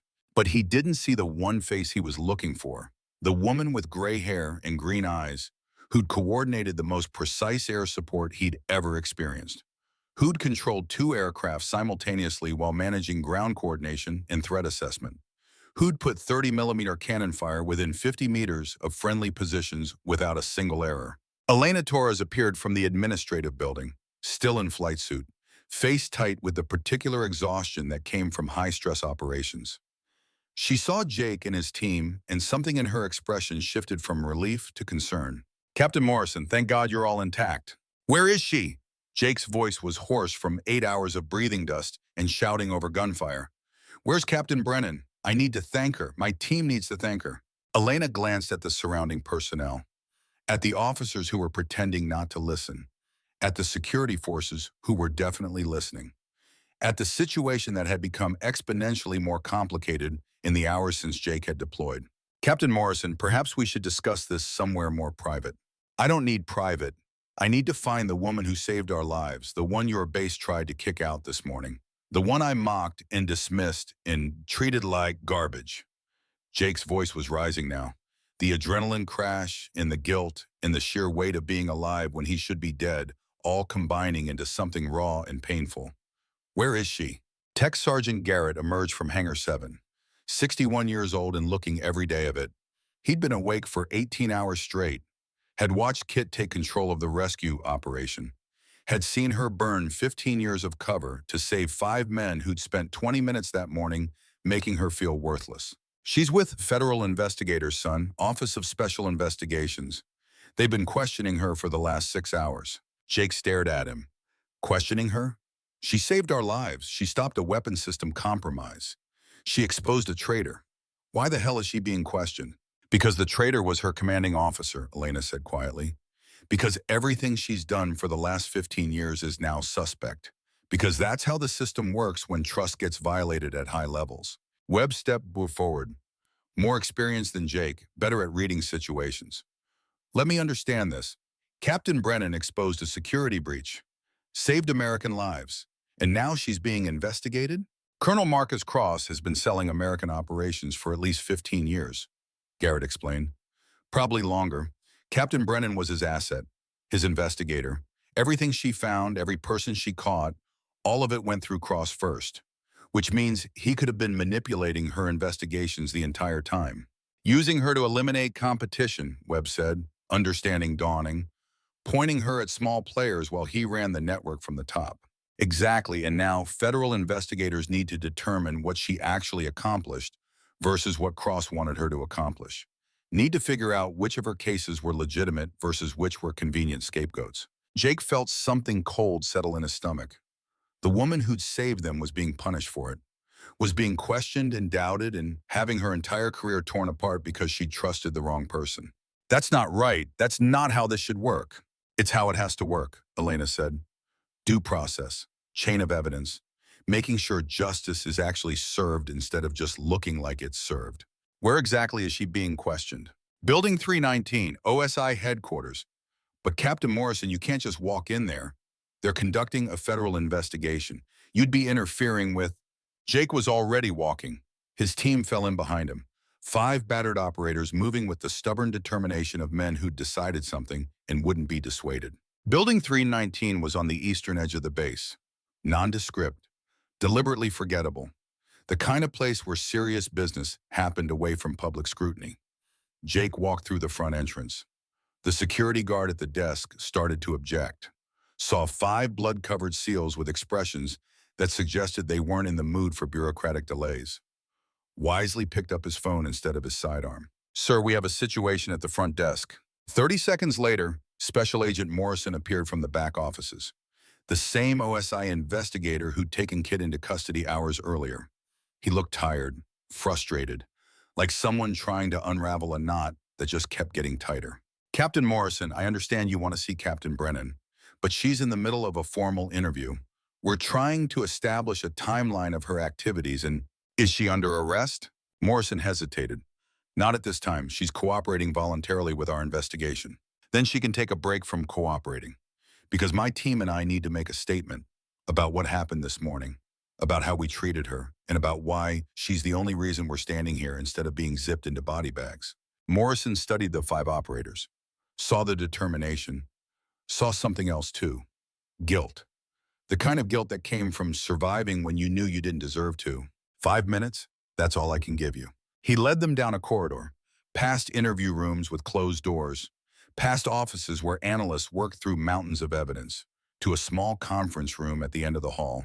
Kit sat at a table covered with file folders and laptop computers. She changed out of the flight jacket, was back in the contractor clothes that made her look like someone's middle-aged aunt. But her eyes were the same, sharp, alert, missing nothing. She saw Jake and his team, and something flickered in her expression. Surprise, then concern, then something that might have been resignation. Captain Morrison, you should be in medical. All of you should be in medical. Jake walked to the table, his team spread out behind him. 5 large men making the room feel suddenly small. Ma'am, I came to apologize. We came to apologize. This morning in the hangar, the way we treated you... He stopped, struggled to find words adequate to the moment.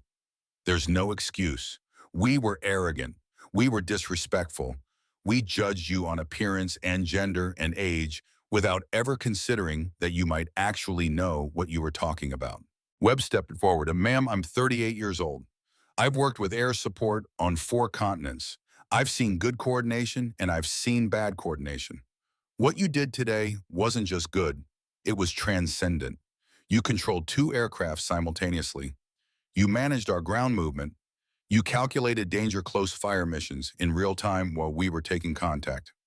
I've never seen anything like it. Mendez added his voice, quiet, precise, the way snipers spoke. Ma'am, you put cannon fire 50 meters from my position. I could feel the shockwave, could hear the rounds passing overhead.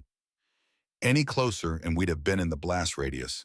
Any farther and the enemy would have had cover. You threaded a needle while we were moving and they were moving and everything was chaos. That's not just skill, that's art. Wilson's deep voice rumbled. You saved my life, ma'am. Saved all our lives, and we treated you like trash because you didn't look like what we expected a warrior to look like. We're sorry, it's not enough, but it's all we have. Park, the youngest, looked close to tears. Ma'am, I filmed it this morning. Filmed us mocking you, laughing at you. I was going to post it online, make you a joke for internet points. He pulled out his phone, held it up. I deleted it, deleted everything. But I can't delete what we did, can't take back how we made you feel. Jake waited until his team finished. Then he spoke, his voice carrying the weight of command and the vulnerability of someone who'd learned a hard lesson. Ma'am, I'm 32 years old. I've been a SEAL for 10 years. I've been shot at in 7 countries. I've done things I'm proud of and things I'm not. But this morning in that hangar, I was just a bully. A grown man with authority and physical size, using both to make someone feel small. And the worst part is, I didn't even realize I was doing it. I thought I was just joking around, just establishing dominance in my territory. He paused, looked at her directly. My father was a Vietnam veteran, Marine Corps, 3 tours. He used to tell me about the quiet ones, the ones who didn't brag or swagger or make noise. He said those were the ones you had to watch, the ones who'd actually seen real combat, the ones who'd done things they couldn't talk about. He said the loudest guy in the room was usually compensating. The quiet one was usually dangerous. Jake smiled without humor. I was the loud one this morning, and you were the quiet one. I should have known better. My father taught me better. But I forgot, or I ignored it, and it almost cost my team everything. Kit had been silent through all of this, listening, processing, her face carefully neutral. But Jake could see something in her eyes, something that looked like pain being pushed down through sheer will. Captain Morrison, you and your team did what most young operators do. You assessed threats based on appearance. You made assumptions based on stereotypes. It's not unique to you. It's not even unusual. And honestly, it's exactly what I was counting on. That made them all pause. Elena, who'd been watching from the doorway, stepped into the room. What do you mean counting on? Kit looked at the 5 operators, at the men who'd mocked her and dismissed her, and were now standing in her presence like students before a teacher who taught them something they'd never forget. I've been undercover for 15 years. Do you know how you survive that long? How you stay invisible while hunting people who are trained to spot threats? You make yourself forgettable. You make people look at you and see exactly what they expect to see. Middle-aged woman, civilian contractor, computer nerd, someone so obviously not dangerous that nobody looks twice. She gestured at herself, the gray hair, the plain clothes, the reading glasses. This isn't who I am. This is camouflage. And it works because people like you, Captain Morrison, make assumptions based on age and gender and appearance. You see gray hair and you think weak. You see a woman and you think soft. You see civilian clothes and you think competent. And those assumptions make you blind, Webb said, understanding fully now. Exactly. This morning in the hangar, you did exactly what I needed you to do. You dismissed me, ignored me, treated me like I wasn't worth your attention, which meant you didn't notice when I was accessing classified systems, didn't question why I had technical knowledge I shouldn't possess, didn't wonder why Garrett treated me with respect when everyone else treated me like furniture. Jake felt the lesson sink in, felt the full weight of his failure. You used our prejudices against us. I used your assumptions. There's a difference. Prejudice is hating someone for what they are. Assumptions are expecting someone to fit a pattern. You didn't hate me, you just didn't see me.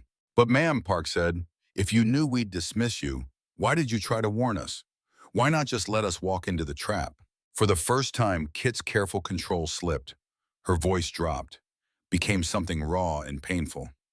Because I have a daughter who's 24 years old, Army medic, currently deployed to Iraq, and she thinks I'm dead, thinks I died when she was 9 years old.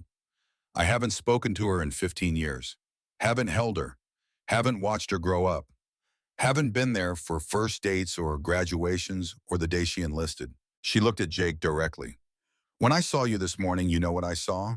I saw someone's son, someone's brother, someone's husband maybe.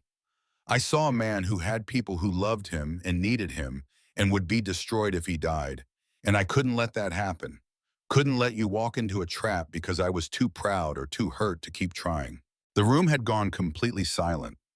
Even Morrison, the federal investigator, had stopped taking notes, was just listening to a woman lay bare the cost of 15 years in the shadows. So no, Captain Morrison, you don't owe me an apology. You owe it to yourselves to be better, to look deeper, to understand that threats don't always come in the packaging you expect, and that allies don't always look like what you imagine. She stood, gathered her files. Now, if you'll excuse me, I have about 6 more hours of interviews to complete. Special Agent Morrison needs to establish whether I'm a hero or a dupe, whether I actually stop traitors or just help one traitor eliminate his competition. The truth is, I don't know anymore. I thought I was hunting the enemy. Turns out I was working for him the whole time. Jake wanted to say something, wanted to find words that could somehow make this better. But there weren't any. Sometimes you learned lessons too late. Sometimes you couldn't undo the damage. All he could do was stand at attention, render a proper salute, a gesture of respect he should have shown that morning. Kit looked at the salute. Something shifted in her expression. Not quite a smile, but close. She returned it. Proper military courtesy. The acknowledgement between warriors who'd shared a battlefield. Then she walked past them, out of the room, back to her interrogation, back to having her entire career dissected by people trying to determine if she'd been a patriot or a pawn. The 5 SEALs stood there. Morrison looked at them with something approaching sympathy. Gentlemen, I need your formal statements about today's events, what you observed, what Captain Brennan did, how she coordinated your rescue. But I need you to understand something. Captain Brennan is being investigated because her handler was corrupt, because everything she touched for 15 years is now suspect, because that's how the system works. The system is broken, Jake said quietly. Maybe, but it's the system we have. And the only way to fix it is to work through it, to document what actually happened, to separate truth from manipulation. So if you want to help Captain Brennan, you give me detailed statements. You tell me exactly what she did and how she did it. You help me build a case that she was acting in good faith. And if we do that, Webb asked, if we give you everything we saw, will that be enough to clear her? Morrison hesitated. I don't know. That's the honest answer. I don't know if anything will be enough, because Colonel Cross built a network that's been operational for at least 15 years, and Captain Brennan was his primary investigator for all of it. Untangling that mess, figuring out what was real versus what was theater, that's going to take months, maybe years. She doesn't have years, Elena said from the doorway. None of us do. Cross is in the wind, his network is still active, and he just threatened Kit's daughter. Morrison's head snapped toward her. What? When did this happen? Elena pulled out her phone, showed him the message Cross had sent.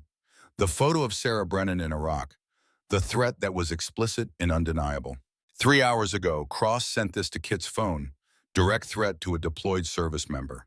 That's not just witness intimidation. That's targeting military personnel to interfere with an investigation. Morrison stared at the message, his face going through several expressions. Shock, anger, and something else. Concern. This changes things.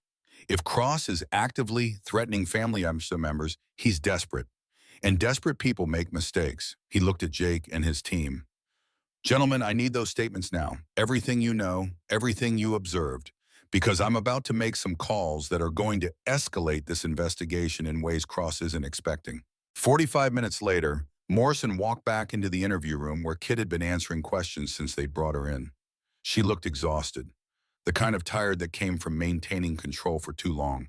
From holding yourself together when everything wanted to fall apart. Captain Brennan, we need to talk about your daughter. Kit's careful composure fractured. What about her? Is she okay? Did something happen? She's fine. Currently on base at FOB Sykes in Mosul. We've arranged enhanced security. But Kit, we need to talk about Cross's threat. About why he targeted Sarah specifically. Because she's my weakness, my only weakness. Cross knows I'll do anything to protect her, including backing off this investigation. Which is exactly why we can't let you back off. Cross made a mistake when he sent that message. He revealed Sarah's location, which means he has intelligence assets in Iraq, which means we can track them. Morrison pulled up a laptop, showed Kit a screen covered with data. Cross sent that message through an encrypted channel, but we traced the routing. It bounced through servers in Dubai, Cyprus, and Germany before reaching you.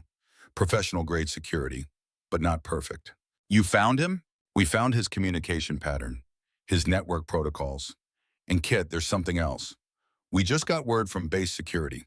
Cross accessed the helicopter maintenance hangar 40 minutes ago. Took a UH-60 Blackhawk that was prepped for a training flight. Kit's blood ran cold. He's not running by ground. He's flying out. Exactly, which gives him range, speed, the ability to reach any number of extraction points, before we can coordinate interception. We've alerted FAA, military air traffic control, border patrol, but Kit, he's got a head start and he knows how to fly under radar. Then someone needs to intercept him in the air. Someone who can force him down before he reaches the border. Morrison met her eyes. That someone would need to be a pilot, someone with experience in high-stress intercept operations, someone Cross wouldn't expect. Kit stood. I need my flight gear, and I need Garrett to prep an A-10 now. Kit, you can't just take off without authorization, without flight plan, without... I have authorization, shadow protocol. Either you help me or you get out of my way. But Cross is not escaping. Not after everything he's taken from me. Morrison made a decision, pulled out his phone, made 3 calls, FBI coordination, base command notification, and SecDef authorization. You're cleared, but Kit, understand, if you do this, if you intercept Cross, it has to be by the book. We need him alive. We need him to testify. We need him to expose the rest of the network. I'll bring him back, alive, but he's going to wish I hadn't. 15 minutes later, Kit was strapped into the cockpit of an A-10, the same aircraft she'd flown that morning. Tail number 447. Garrett had kept it hot, had anticipated this moment, because old mechanics knew old pilots, knew that ghosts always finished what they started. Ma'am, tracking shows the Blackhawk heading southwest. Low altitude, following terrain. Classic nap of the earth flying. He's good. He trained me, Garrett, taught me everything I know about evasion and escape. But he didn't teach me everything he knows. And he doesn't know what I learned in 15 years of hunting people just like him. The A-10 rolled, lifted. Kit pushed the throttles forward and felt the familiar surge of power. The twin turbofans responding, the aircraft becoming an extension of her will. She climbed to 5,000 feet, activated her radar, saw the Blackhawk 60 miles ahead, maintaining low altitude, heading toward the Mexican border. 2 hours of fuel, multiple landing options once across. Kit did the math. The A-10 was faster than the Blackhawk, not by much, but enough. She could intercept before the border, could force him down on American soil where federal jurisdiction was absolute. Cross, I know you're monitoring military frequencies. I know you can hear me. This is Katherine Brennan. You taught me how to hunt, how to track, how to never give up. Now I'm using everything you taught me to bring you home. Silence for a moment, then Cross's voice. Older, tired, carrying the weight of choices that couldn't be unmade. Katherine, I should have known you wouldn't let this go. Should have known that threatening Sarah would make you more dangerous, not less. You made a mistake, Marcus. The first real mistake in 15 years. You let emotion override tactics. You got desperate, and desperate people make fatal errors. Maybe, or maybe I'm exactly where I want to be. Did you consider that? That I wanted you to follow? That I needed you to be the one to end this? Kit felt a chill. What are you talking about? I'm 68 years old, Kit. I've been running this network for 2 decades. I've seen friends die, seen enemies prosper, seen the country I love fail the people who served it. I'm tired, and I can't keep running. But I also can't let them take me alive. Can't spend my last years in a cell. Can't face the families of the men who died because of my choices. So what? You want me to shoot you down? Make me a killer so you can be a martyr? I want you to understand why I did it. Why I made the choices I made. My son, Katherine. David. You never met him. He was 28 when he died. Army Ranger. Best man I ever knew.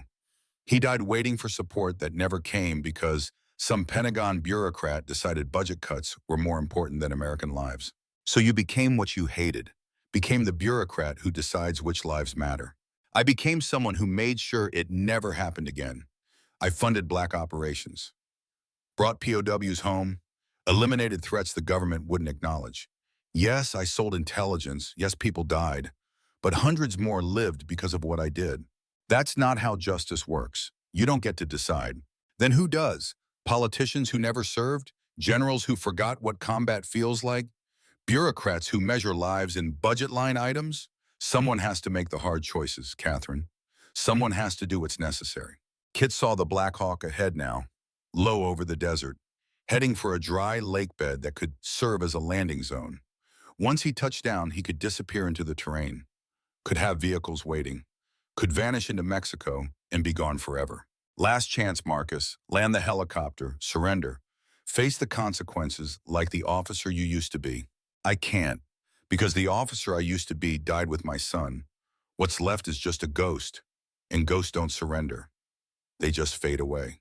The Black Hawk dropped even lower, 50 feet off the deck, too low for Kit to safely engage with weapons, too close to the ground for her to use the A-10's presence to force compliance.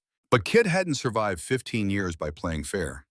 She'd survived by being willing to do what others wouldn't, by understanding that sometimes you had to risk everything to save anything. She dove, pushed the A-10 into a steep descent that made the altimeter scream warnings, leveled off 20 feet above the Black Hawk, close enough that her jet wash hit Cross's rotor blades, close enough that the turbulence from her engines made the helicopter buck and shudder. "What are you doing?" Cross's voice tight with alarm. "I'm using your own tactics against you.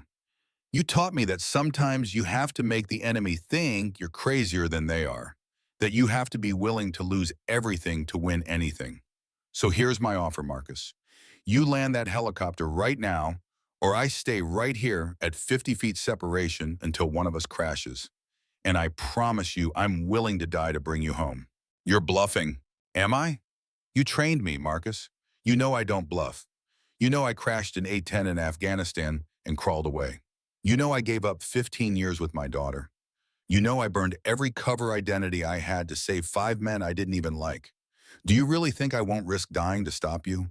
The Black Hawk started to descend, reluctantly, slowly, Cross looking for any option that didn't end with both of them dead.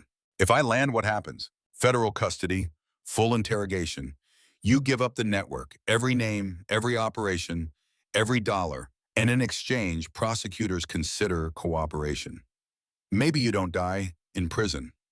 Maybe you get to see sunlight again before you're 80. And if I don't land, then we both go down, and neither of us gets to make amends. Neither of us gets to try to fix what we broke. We just become statistics.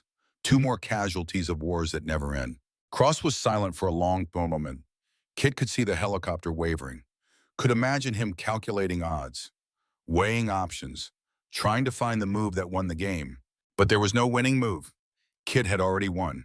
Had won the moment she'd been willing to die to stop him. The Black Hawk descended, touched down on the dry lake bed in a cloud of dust and rotor wash. Engines spooling down, rotors slowing, surrender. Kit circled overhead, watched Cross shut down the helicopter, watched him step out with his hands visible, watched him kneel in the dust and wait for the federal vehicles that were already racing across the desert toward him. She keyed her radio. "This is Phantom to Nellis Control. Target is secure. Send FBI to coordinates I'm transmitting. Colonel Marcus Cross is in custody." She circled once more, then turned for home, the A-10 climbing into afternoon sky, the sun setting behind her, casting long shadows across Nevada desert. It was over. 15 years of hunting, of living as a ghost, of sacrificing everything for a mission she'd thought was righteous. And now the mission was complete. The ghost could finally rest. 36 hours later, Kit stood outside Walter Reed National Military Medical Center in Bethesda, Maryland.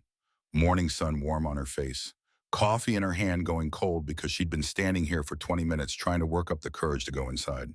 Her daughter was in there, Sarah Brennan, 24 years old, medically evacuated from Iraq with minor injuries and acute stress reaction from learning that her mother, officially dead for 15 years, was actually alive. Kit had rehearsed this moment 1,000 times, had imagined what she'd say, how she'd explain 15 years of lies, how she'd justify choosing duty over motherhood, choosing mission over family.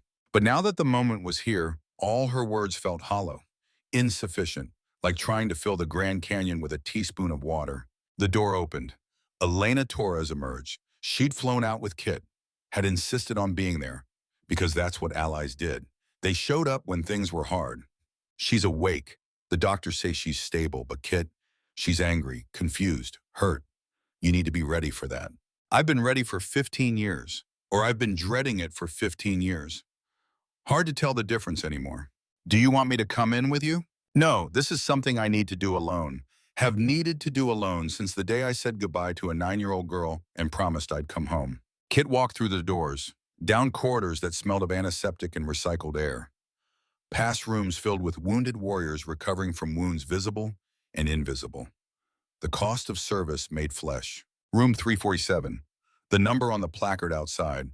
Kit stood there, hand on the door, heart pounding so hard she thought it might break through her ribs. She knocked, soft, tentative, the knock of someone who'd lost the right to enter without permission. Come in! The voice hit Kit like a physical blow.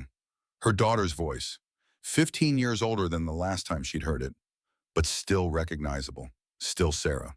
Kit opened the door. Sarah Brennan sat up in the hospital bed, auburn hair pulled back, green eyes that matched Kit's own. 24 years old and looking at Kit with an expression that combined wonder and fury and pain so deep it had no bottom. They stared at each other.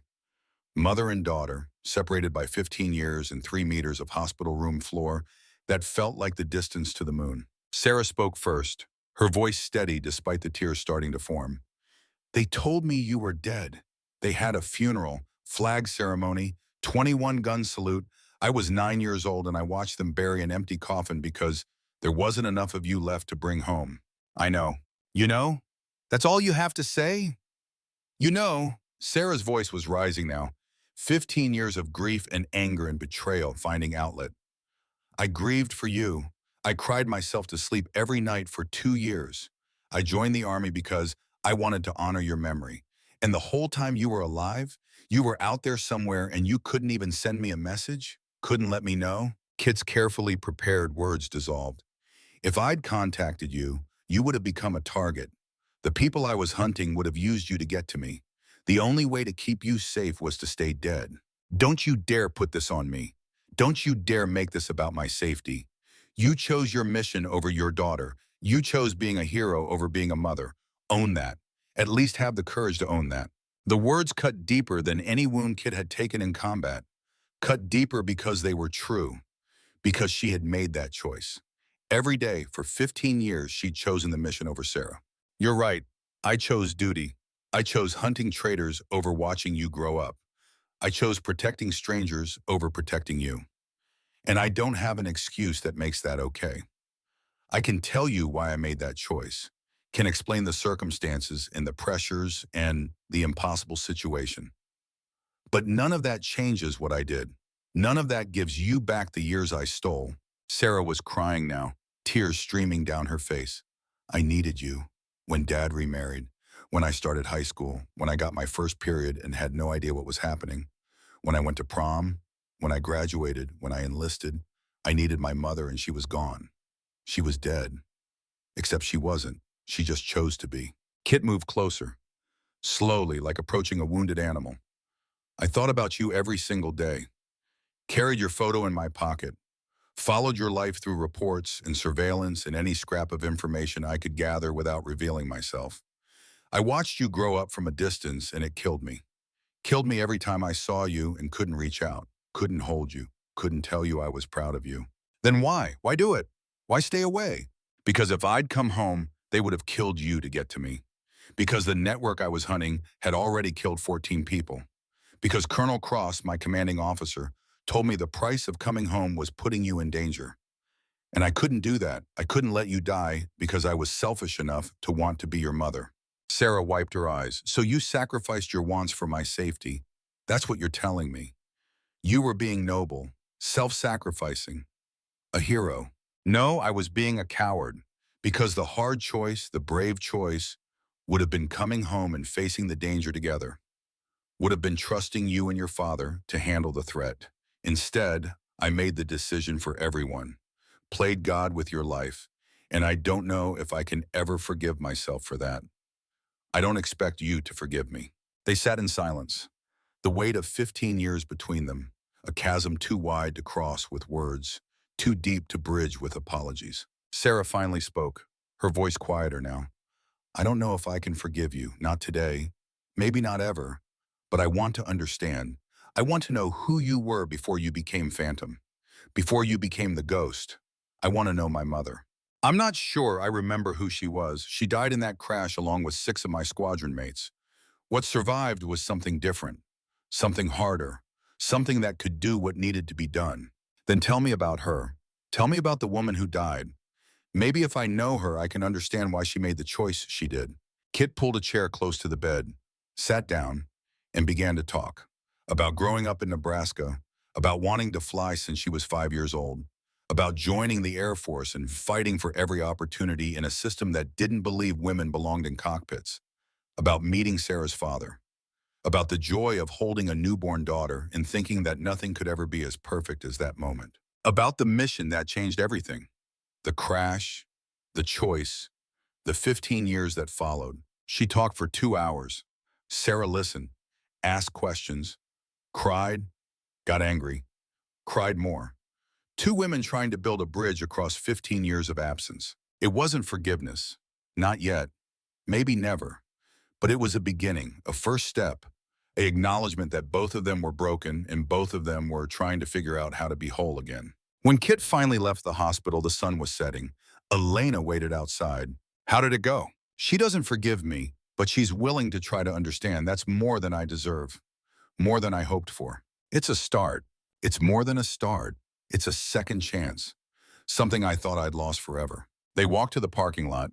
Kit looked back at the hospital, at the window to room 347, where her daughter was still processing everything, still trying to reconcile the mother she'd lost with the ghost who'd come back. "Elena, thank you for being here, for helping, for believing in me when I wasn't sure I believed in myself. That's what family does. And Kit, whether you accept it or not, you've got family now. Me, Garrett, Jake and his team, Sarah eventually, we're all here. You're not a ghost anymore. You're allowed to have people." Kit smiled, a real smile, the first one in longer than she could remember. "I'm still figuring out how to do that, how to be a person instead of a mission, how to have a life instead of a cover identity." "You'll figure it out. You're Katherine Brennan. You figured out how to survive 15 years as a ghost. You can figure out how to survive being human again." 6 months later, Kit stood at the front of a classroom at the United States Air Force Academy in Colorado Springs. 40 young cadets looked at her with the eager attention of people who didn't yet understand what service would cost them. She wore a proper uniform now, captain's bars, flight wings, ribbons that told a story most of these kids couldn't comprehend. Shadow protocol had officially ended. Katherine Brennan had officially returned from the dead. The paperwork had been complicated, the adjustments even more so. But she was home, in all the ways that mattered. "Today we're discussing operational security," Kit said. "The ways intelligence gets compromised, the price of complacency. Can anyone tell me why operational security matters?" A hand went up. Young woman, earnest, smart. "Because if the enemy knows our plans, they can counter them, ma'am." "Correct. But here's what most people miss. The enemy isn't always obvious. Sometimes the person who poses the greatest threat wears the same uniform you do, has the same ribbons, has earned the same trust. Sometimes the hardest thing in military service isn't facing the enemy. It's recognizing when someone you trust has become one." She told them a story, sanitized, names removed, details classified, but the core message clear, about a network that operated for 20 years, about an officer who became a traitor while believing he was a patriot, about the cost of vigilance and the price of complacency. When the class ended, one cadet lingered. Young woman, 21, same eager expression they all had, the same hunger to serve that Kit remembered from her own academy days. "Ma'am, I've heard stories about a pilot called Phantom, someone who flew missions that officially never happened, someone who hunted traitors for 15 years. Was that you?" Kit smiled, the same smile she'd practiced in the mirror until it looked natural. "Phantom is a legend, cadet. Legends aren't always real. But the lessons are? The lessons are very real. Never underestimate people based on appearance. Never assume threats come in obvious packages. And never forget that service costs more than most people realize. Sometimes it costs everything. The cadet saluted. Kit returned it. Watched the young woman leave to join her classmates. The next generation heading toward their own battles, their own choices, their own costs. Kit's phone buzzed. Text message. The kind that still made her heart skip even after 6 months of regular contact. Mom, finished lecture circuit at Fort Bragg. Flying home tonight. Dinner tomorrow. I found this great Thai place. Also, you promised to tell me about the time you landed an A-10 with one engine. Sarah. Kit typed her response with fingers that still sometimes trembled when she thought about how close she'd come to losing this, to never having this chance. Thai sounds perfect, and that story requires at least 2 hours and probably wine. See you at 1900. Love you, Mom. She sent the message, watched it disappear into the digital ether. 3 simple words that she'd waited 15 years to be able to say again. Love you, Mom. It wasn't a fairy tale ending. Sarah still had anger, still had moments where 15 years of abandonment crashed over her like a wave. They were in therapy, both of them, learning how to be mother and daughter again, learning how to trust, how to forgive, how to move forward while acknowledging what had been lost. But they were trying, and that was enough. That was everything. Kit walked across the academy grounds toward her office. Young cadets saluted as she passed. The sun climbing toward noon. Another day of teaching, of passing on lessons learned in blood and sacrifice, of making sure the next generation understood what service meant. Her office phone rang as she entered. Garrett's voice, still at Nellis, still keeping birds flying, still checking in weekly like clockwork. Ma'am, just wanted to let you know that A-10 you flew, Tail 447, we're retiring it next month. Thought you might want to know. Thought maybe you'd want to be there. For the retirement ceremony? For saying goodbye. That bird saved your life more than once. Seems right you should be there when it takes its last flight. Kit felt something catch in her throat. I'll be there, Garrett. Wouldn't miss it. Good. Also, Jake Morrison called. His team wants to fly out for it too. Said something about honoring the aircraft that saved their lives and honoring the pilot who flew it. Tell them they're welcome. Tell them it would be an honor to have them there. She hung up, stood in her office looking at the photos on her wall. Sarah at her commissioning. Elena in flight gear. Garrett standing beside an A-10. Jake Morrison and his team, all of them wearing civilian clothes and genuine smiles. A life being rebuilt. A family being formed from the ashes of sacrifice. Colonel Marcus Cross sat in federal prison in Colorado. Life sentence with possibility of parole after 30 years. His network had been dismantled. 43 arrests across 8 countries. Millions of dollars in illegal operations shut down. Justice, imperfect but real, had been served. Kit didn't visit him, didn't write, didn't acknowledge his existence beyond the testimony she'd provided during his trial. Some bridges once burned couldn't be rebuilt. Some betrayals were too deep to forgive. But she understood him, understood the path that led from patriot to traitor, understood how grief and anger and a broken system could corrupt good intentions, understood that the difference between hero and villain was sometimes just a matter of which choice you made when everything was impossible. She'd made her choice, to come home, to be a mother, to be human again instead of a ghost.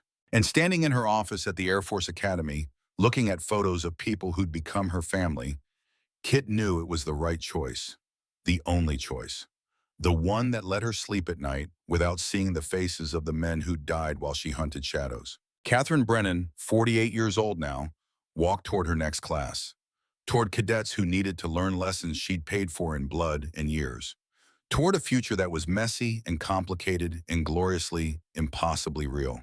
They'd called her Phantom once, a ghost who hunted ghosts. Now she was just Kit, teacher, mother, survivor. And that, she knew with absolute certainty, was more than enough. It was everything. The end.